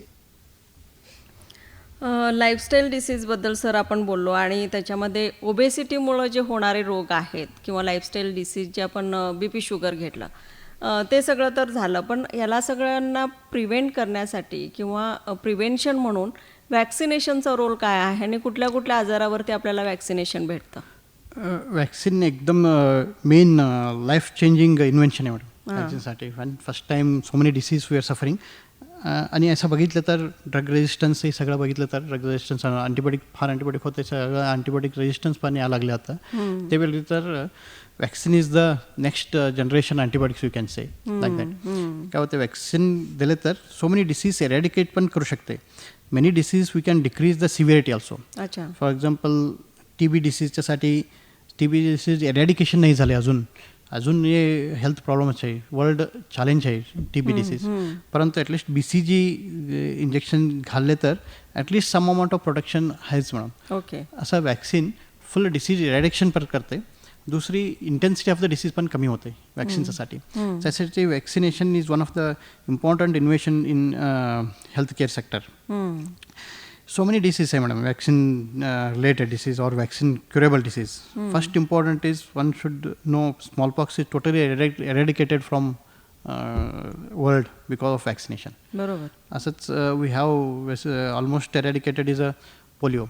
बरोबर. Likewise we have vaccine for so many things madam. Abhi cholera vaccine है, typhoid vaccine है, dengue vaccine is getting to be approved. Malaria vaccination काम चालू है मैडम. HIV vaccine साठी काम चालू है. Okay. Even vaccinations are there for some of the disease like bacterial disease. For example, E. coli infection UTI बोलते हैं. आम्ही आमच्याकडे ते रिसर्च चालू आहे आता. कोविड टाइमला पण वॅक्सिनेशनच्या साठी so many lives were saved because of Covid टाइमला. That's what patients also should understand, that these vaccinations all the time they are not bad. Many people had some feeling that COVID vaccination केल्यानंतर problem झाले म्हणून. असं नाही. Vaccinations once it has come to the market means it has come with lot of research. व research झाल्यानंतर animal studies झाल्यानंतर आणि next phase 1 phase 2 phase 3 human studies झाल्यानंतर त्याच्या वैज्ञानिक काय आहे म्हणून झाल्यानंतरच वॅक्सिन मार्केटला येते. These are things. Vaccine are turning point in human history. They are going to prevent so many diseases in future also. Many vaccines are coming for elderly people now. Earlier काय होते vaccination म्हटलं तर pediatric disease म्हणून. आता adult vaccination is picking up and adult vaccineचं फार vaccine आहे आता adultsसाठी. Like pneumonia preventionसाठी, मेंदुरोग प्रिव्हेंशनसाठी वॅक्सिन आहे. असंच रेग्युलर डिफ्टेरिया पर्टुसिसचं पण अडल्ट वॅक्सिन आहे. टिटनस वॅक्सिन आहे. तर same mostly it will be included like dengue vaccine will be soon included in the list of other adult vaccination. Herpes zoster नागिन बोलते ना मॅडम, त्याच्या प्रिव्हेन्शनसाठी व्हेरी इफेक्टिव्ह वॅक्सिन आहे आता. फार लोकांना माहीतच नाही. बरोबर. हो. अँड न्युमोनियासाठी is a very good vaccine we have. त्याच्यासोबत सर कॅन्सरही आता खूप वाढताना पाहतोय आपण, प्रमाण त्याचं खूप वाढलंय. मग त्याच्यासाठी काही प्रिकॉशन म्हणून कॅन्सर प्रिव्हेन्शन पण वॅक्सिन आहे मॅडम. ह्युमन पॅप्लोमा व्हायरस म्हणून सर्वायकल कॅन्सर होते लेडीजना, त्याच्या प्रिव्हेन्शनसाठी vaccination has helped a lot. That's why HPV vaccination almost is going to be for everyone now. Mostly Indian government is rolling out, almost rolled out scheme where every person will get a free vaccination for HPV. अच्छा. HPV घेतल्यानंतर it prevents one of the important cancers in ladies' life. So it's going to be one of the big Indian government project. बरोबर.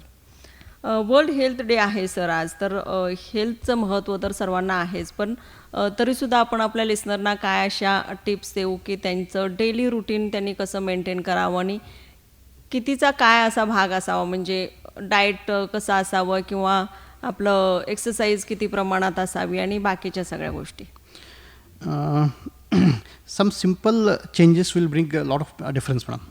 For example, everyday walking, simple 45 minutes everyday walking will bring a lot of change in lifestyle disease, and good healthy food intake, like non-processed, containing a lot of vegetables and fruits, less fat, such foods, unprocessed foods, that will bring a lot of things. And drinking enough water is also important, and good sleep is very important in the life. And many of the stress related, tension related disease are also because of the less sleep. There are many studies, whenever somebody is having less sleep, are more chances of getting heart attack and paralysis also. So good sleep is very important. And one more important thing is screen time. Screen time, increase in screen time increases all these things because it decreases sleep time. 1 o'clock, 2 o'clock parantu, many children waste their time in mobiles and all these videos and all, which of them are many a times they are misleading. So small things like everyday walking, good food, good water, good sleep, and reducing screen time will help to improve the health of everyone. So ನಿಮ್ಮ ಆರೋಗ್ಯ ನಿಮ್ಮ ಕೈಯಲ್ಲಿದೆ, ಇವನ್ನೆಲ್ಲ ಸರಿಯಾಗಿ follow ಮಾಡೋದ್ರಿಂದ ಭಾಳಷ್ಟು health benefit ಆಗುತ್ತೆ. ಕರೆ ಒಂದು ಬರ್ತಾ ಇದೆ ಸರ್. ಹಲೋ, ನಮಸ್ಕಾರ. ಹಲೋ, ಎಸ್ ನಮಸ್ಕಾರ. ಹಲೋ ನಮಸ್ಕಾರ ಸರ್, ನಾನು ಗಜಾನನ್ ಮಾತಾಡೋದು. ಗಜಾನನ್ ಅವರೇ, ವೈದ್ಯರೊಂದಿಗೆ ಮಾತನಾಡಿ ಪ್ರಶ್ನೆಯನ್ನ ಕೇಳಿ. ಹೇಳಿ ಗಜಾನನ್ ಅವ್ರೆ. ಹಲೋ ನಮಸ್ಕಾರ ಸರ್. ನಮಸ್ಕಾರ ರೀ. ಅಂದ್ರೆ ಇವತ್ತ ಏನಾಗ್ಯದ ಅಂದ್ರ ಎಲ್ಲಾ ಕಡೆ ವಾತಾವರಣ ಕೆಟ್ಟ ಬಿಟ್ಟದ. ಅಂದ್ರೆ ಈಗ ಎಲ್ಲಿ ಹೋದ್ರು ಧೂಳ. ಹೌದ್ರಿ, ಕರೆಕ್ಟ್. ಈಗ ಎಲ್ಲಿ ರೋಡ್ ಎಲ್ಲಾ ಕಡೆ ಇದನ್ನ ನಡ್ದದ, ಕನ್ಸ್ಟ್ರಕ್ಷನ್ ಅದ, ಇದೆಲ್ಲ ಹಿಂಗಾಗಿ ಧೂಳ್ ನಡ್ದದ. ಧೂಳದಿಂತ್ರ ಏನ್ ಪ್ರಾಬ್ಲಮ್ ಆಗ್ತದೆ, ಮತ್ತೆ ನಾವು ಅದನ್ನ ಯಾವ ರೀತಿಯಾಗಿ ನಾವು ಶಕ್ತಿ ತಗೋಬೇಕು ಅನ್ನೋದು. ಅಂದರೆ ಧೂಳದಿಂದ ಅಲರ್ಜಿಕ್ ಡಿಸೀಸ್ ಬರ್ತಾವ್ರಿ ಸಾಹೇಬ್ರ. ಇದರಿಂದ ಸಂಬಡಿ ಯಾರಾದ್ರಿಗೂ ಅಸ್ತಮಾ ಇದ್ರೆ, ಅಲರ್ಜಿಕ್ ರೈನೈಟಿಸ್ಸು, ಅಲರ್ಜಿಯಿಂದ ನಗಡಿ ಕೆಮ್ಮು ಬರೋರಿಗೆ ಇದು ಹಾನಿಕಾರಕವಾಗಿ ಸಂಭವಿಸ್ತೈತೆ ರೀ. ಅದಕ್ಕೆ ಧೂಳದಿಂದ ಅವಾಯ್ಡ್ ಮಾಡೋದು ಒಳ್ಳೆಯದು. ಬಟ್ ಹೆಂಗಿರ್ತೈತಿ, ನಿಮ್ಮ ಮನೆ ಮುಂದೆ ನಡೆದಿರ್ತೈತಿ, ಮನೆಯೊಳಗೆ ಇರಬೇಕು, ಹಿಂಗೆಲ್ಲ ಇರೋದ್ರಿಂದ ಮಾಸ್ಕ್ ಹಾಕೊಳ್ಳೋದ್ರಿಂದ ಭಾಳ ಹೆಲ್ಪ್ ಆಗ್ತೈತೆ ಸಾಹೇಬ್ರ. ಮಾಸ್ಕ್ ಯೂಸ್ ಮಾಡಿ, ಧೂಳದಲ್ಲಿ ಮಾಸ್ಕ್ ಹಾಕೊಂಡು ಯೂಸ್ ಮಾಡ್ಬೇಕು. ಕೋವಿಡ್ ಟೈಮ್ನಲ್ಲಿ ಏನೈತ್ರಿ, ಇನ್ಫೆಕ್ಷನ್ ಸಲುವಾಗಿ N95 ಅದು ಮಾಸ್ಕ್ ಹಾಕೋತಿದ್ದೆವು, ಅದೆಲ್ಲ ಏನು ಬೇಕಾಗಿಲ್ಲ. ಸಿಂಪಲ್ ಮಾಸ್ಕ್, ಸಿಂಪಲ್ ಹಾಕೊಂಡ್ರು ಈ ಧೂಳದಿಂದ ದೂರ ಇರ್ಬೋದು. ಧೂಳದಿಂದ ಆಗೋದಂದ್ರೆ ಮೇನ್ ಅಂದ್ರೆ ಅಲರ್ಜಿಕ್ ಡಿಸೀಸ್ ಇರ್ತಾವ್ರಿ. ಕರೆ ಮಾಡಿದ್ದಕ್ಕೆ ಧನ್ಯವಾದ ಗಜಾನನ್ ಅವರೇ. ಸ್ನೇಹಿತರೆ, KLE ಹೆಲ್ತ್ ಗೈಡ್ ನೇರ ಫೋನ್ ಇನ್ ಕಾರ್ಯಕ್ರಮದ ಇವತ್ತಿನ ವಿಷಯ ವಿಶ್ವ ಆರೋಗ್ಯ ದಿನ. ಈ ಒಂದು ದಿನದ ಕುರಿತು ಡಾಕ್ಟರ್ ಸರ್, ಬಹಳ ಮುಖ್ಯವಾಗಿ ಈಗ ನಿದ್ರೆ ಆ್ಯಂಡ್ ಸ್ಕ್ರೀನ್ ಟೈಮ್, ಅದರೊಂದಿಗೆ ನೀವು ಹೇಳಿದ್ರಿ ನಿದ್ರೆ ಆ್ಯಂಡ್ ಸ್ಕ್ರೀನ್ ಟೈಮ್ ಬಗ್ಗೆ ನೀವು ಹೇಳಿದ್ರಿ. ಆರೋಗ್ಯ ನಮ್ಮ ಕೈಯಲ್ಲಿದೆ, ಇನ್ನೊಂದು ಕೈಯಲ್ಲಿ ಮೊಬೈಲು ಇದೆ ಸರ್. ಅಂತ ಸಂದರ್ಭದಲ್ಲಿ ಏನು ಹೇಳಲಿಕ್ಕೆ ಇಷ್ಟಪಡ್ತೀನಿ? ಏನಾದರೂ ಒಂದು ದೃಢ ನಿರ್ಧಾರ ಆಗ್ಬೇಕ್ರಿ. ಎಸ್, ದೃಢ ನಿರ್ಧಾರ. ನಾವು 7 ಗಂಟೆ ಮುಂದೆ ಅಥವಾ 8 ಗಂಟೆ ಮುಂದೆ ಫೋನ್ ಮುಟ್ಟಂಗಿಲ್ಲ.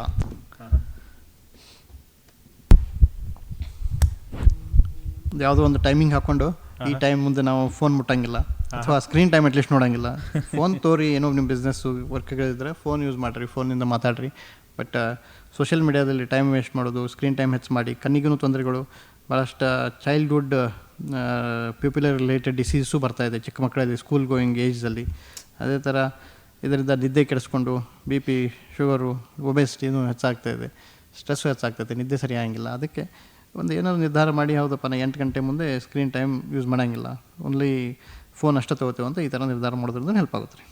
ಸರ್, ಬಹಳ ಮುಖ್ಯವಾಗಿ ಈಗ ಮಕ್ಕಳ ಬಗ್ಗೆ ತಾವು ಹೇಳುವಾಗ, ಆಹಾರ ಸೇವಿಸುವಾಗ ಬಾಲ್ಯದಲ್ಲಿ ನಮಗೆ ಹೊರಗಡೆ ಒಯ್ತಿದ್ರು ತುತ್ತುವನ್ನು ತಿನ್ನಿಸ್ಲಿಕ್ಕೆ. ಅಂತ ಸಂದರ್ಭ ಈಗ ಅದು ಚೇಂಜ್ ಆಗಿ ಮೊಬೈಲ್ ಆಗಿದೆ.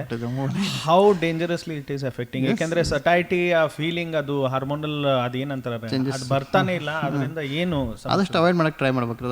ಯಾಕಂದ್ರೆ ಸ್ಕ್ರೀನ್ದಿಂದ ಪೀಪಲಿಗೆ ಕನ್ಸ್ಟ್ರಕ್ಷನ್ ಆಗಿ ಸ್ಟ್ರೈನ್ ಆಗುತ್ತೆ, ಕಣ್ಣಿನ ಮೇಲೆ ಸ್ಟ್ರೈನ್ ಆಗಿ ಹೆಡ್ಡೇಕ್ ಬರುತ್ತೆ. ಅಥವಾ ಭಾಳಷ್ಟು ನಮಗೆ ಆಫ್ಥಾಲ್ಮಿಸ್ಟ್ ಹೇಳ್ತಿರ್ತಾರೆ, ಈಗಿನ ಮಕ್ಕಳಲ್ಲಿ ಪೀಪಲ್ ಕನ್ಸ್ಟ್ರಕ್ಷನ್ ಭಾಳ ಕಡಿಮೆ ಆಗಿದೆ, ಅಥವಾ ಇಟ್ಸ್ ಆಲ್ರೆಡಿ ಕನ್ಸ್ಟ್ರಿಕ್ಟೆಡ್. ಸೊ ಈ ಥರ ಭಾಳಷ್ಟು ಡಿಸೀಸು, ಐ ರಿಲೇಟೆಡ್ ಡಿಸೀಸು ಆಗುತ್ತೆ. ಅದನ್ನ ಅವಾಯ್ಡ್ ಮಾಡೋದು ಒಳ್ಳೆಯದು. ಎಸ್ಪೆಷಲಿ ಚಿಲ್ಡ್ರನಲ್ಲಿ ಅಂತೂ ಅವಾಯ್ಡ್ ಮಾಡಲೇಬೇಕು ಅನಿಸುತ್ತೆ. ಬೇರೆ ದೇಶಗಳು, ಬೇರೆ ರಾಜ್ಯಗಳನ್ನು ಅದನ್ನು ಅಡಾಪ್ಟ್ ಮಾಡ್ತದೆ, ಸೋಷಿಯಲ್ ಮೀಡಿಯಾನ ಚಿಲ್ಡ್ರನ್ನಲ್ಲಿ ಬ್ಯಾನ್ ಮಾಡ್ಬೇಕಂತ. ಅದು ರೂಲ್ಸ್ ಮಾಡೋರು ಬರಾಗುತ್ತೆ, ಆದರೆ ನಾವು ಅಳವಡಿಸ್ಕೊಳ್ಳೋದು ಭಾಳ ಇಂಪಾರ್ಟೆಂಟ್. ಪರ್ಸ್ನಲ್ಲಾಗಿ ನಮ್ಮ ಫ್ಯಾಮಿಲಿ ನಾವು ಕೇರ್ ಮಾಡೋದು ಒಳ್ಳೆಯದು. ಡಾಕ್ಟರ್ ಸರ್, ಇವತ್ತಿನ ಕಾರ್ಯಕ್ರಮದಲ್ಲಿ ಬಹಳ ಮುಖ್ಯವಾಗಿ ಈಗ ಈ ನಮ್ಮ KLE's ಡಾಕ್ಟರ್ ಪ್ರಭಾಕರ್ ಕೋರೆ ಆಸ್ಪತ್ರೆಯಲ್ಲಿ ಯಾವೆಲ್ಲ ಚಟುವಟಿಕೆ ಆಲ್ರೆಡಿ ಸ್ವಲ್ಪ ನೀವು ಹೇಳಿದ್ರಿ, ಮತ್ತಿನ್ಯಾವೆಲ್ಲ ಚಟುವಟಿಕೆಗಳು and with respect to health ಮತ್ತಿನ್ಯಾವೆಲ್ಲ state of the art infrastructure ಇದೆ ಅದ್ರ ಬಗ್ಗೆನೂ ಸ್ವಲ್ಪ. KLE ಆಸ್ಪತ್ರೆಯಲ್ಲಿ ಆಲ್ಮೋಸ್ಟ್ ಎಲ್ಲ ರೋಗಕ್ಕೂ best of best care available ಇದಾವೆ ರೀ. ಎಲ್ಲ ಡಿಪಾರ್ಟ್ಮೆಂಟ್ ಅದು, ಮೆಡಿಸಿನ್ ಆಗಲಿ, ಸರ್ಜರಿ ಆಗಲಿ, ಆಪ್ಸ್ಕೆನಕ್ ಆಗಲಿ, ಕಾರ್ಡಿಯೋಲಜಿ, ನ್ಯೂರಲಾಜಿ, ತುಂಬ ಜಗತ್ತಲ್ಲಿ ಬೇರೆ ದೇಶಕ್ಕೆ ಹೋಗಿ ಏನು ಮ್ಯಾಕ್ಸಿಮಮ್ ಮಾಡ್ಬೋದು ಅದೆಲ್ಲನೂ ನಮ್ಮಲ್ಲಿ ಅವೈಲೇಬಲ್ ಇದೆ ರೀ. ವರ್ಲ್ಡ್ ಹೆಲ್ತ್ ಆರ್ಗನೈಸೇಷನ್ಸ್ ಸಲುವಾಗಿ ನಮ್ಮಲ್ಲಿ ಪ್ರೋಗ್ರಾಮ್ ಆಗುತ್ತೆ, ಜನರಿಗೆಲ್ಲ ಸಂದೇಶ ಕೊಡೋ ಸಲುವಾಗಿ, ಅರಿವು ಮೂಡಿಸೋ ಸಲುವಾಗಿ ಅದು ಇದಿರುತ್ತೆ ರೀ. ಕಾರ್ಯಕ್ರಮದ ಕೊನೆಯ ಹಂತಕ್ಕೆ ನಾವು ಬಂದಿದ್ದೇವೆ ಡಾಕ್ಟರ್ ಸರ್. ಅಂಥ ಸಂದರ್ಭದಲ್ಲಿ ನಮ್ಮ ಕೇಳುಗರಿಗೆ ಏನು ಹೇಳಕ್ಕೆ ಇಷ್ಟಪಡ್ತೀರಾ ಕೊನೆಯದಾಗಿ? ಈ ವಿಶ್ವ ಆರೋಗ್ಯ ದಿನದಂದು ಒಂದು ಸಂಕಲ್ಪ ಮಾಡ್ಬೇಕು ನಾವು. ಎಲ್ಲ ಮನೆಯಲ್ಲಿ ಎಲ್ಲ ಜನರು ಸಂಕಲ್ಪ ಮಾಡಬೇಕು, ನಾವು ಒಟ್ಟಾಗಿ ಆರೋಗ್ಯಕ್ಕಾಗಿ ಕೆಲಸ ಮಾಡಬೇಕು. ಆರೋಗ್ಯ ಡಾಕ್ಟರ್ಗೆ ಅಷ್ಟೇ ಸೀಮಿತ ಅಲ್ಲ, ಆಸ್ಪತ್ರೆಗೆ ಸೀಮಿತ ಅಲ್ಲ, ಯಾರೋ ಒಬ್ಬರಿಗೆ ಬಾಜು ಮನೆಯವರು ಸೀಮಿತ ಅಲ್ಲ. ನಮ್ಮ ಆರೋಗ್ಯ ನಮ್ಮದು, ಎಲ್ಲರೂ ಅದನ್ನು ಸಂಕಲ್ಪ ಮಾಡ್ಕೋಬೇಕು. ಮತ್ತು ನಾವು ವಿಜ್ಞಾನವನ್ನು ಅಥವಾ ಸೈನ್ಸನ್ನು ನಂಬಬೇಕು. Depend on science and stand with science is one more thing. So scientific evidence ಏನಿದೆ ಅದ್ರ ಪ್ರಕಾರ ಟ್ರೀಟ್ಮೆಂಟ್ ತೊಗೊಳ್ರಿ, ಅದನ್ನೇ ನಂಬರಿ. ಊಹಾಪೋಹಗಳಿಗೆ ಮೋಸ ಹೋಗಬೇಡ್ರಿ ಅನ್ನೋದು ನನ್ನ ಸಂದೇಶ. ಕಾರ್ಯಕ್ರಮದಲ್ಲಿ ತಮ್ಮ ಬಹುಮೂಲ್ಯ ಸಮಯ, ವಿವರವಾದ ಮಾಹಿತಿ ಕೊಟ್ಟಿದ್ದಕ್ಕೆ ಮತ್ತೊಮ್ಮೆ ಧನ್ಯವಾದ ಹಾಗೂ ನಮಸ್ಕಾರ ಸರ್.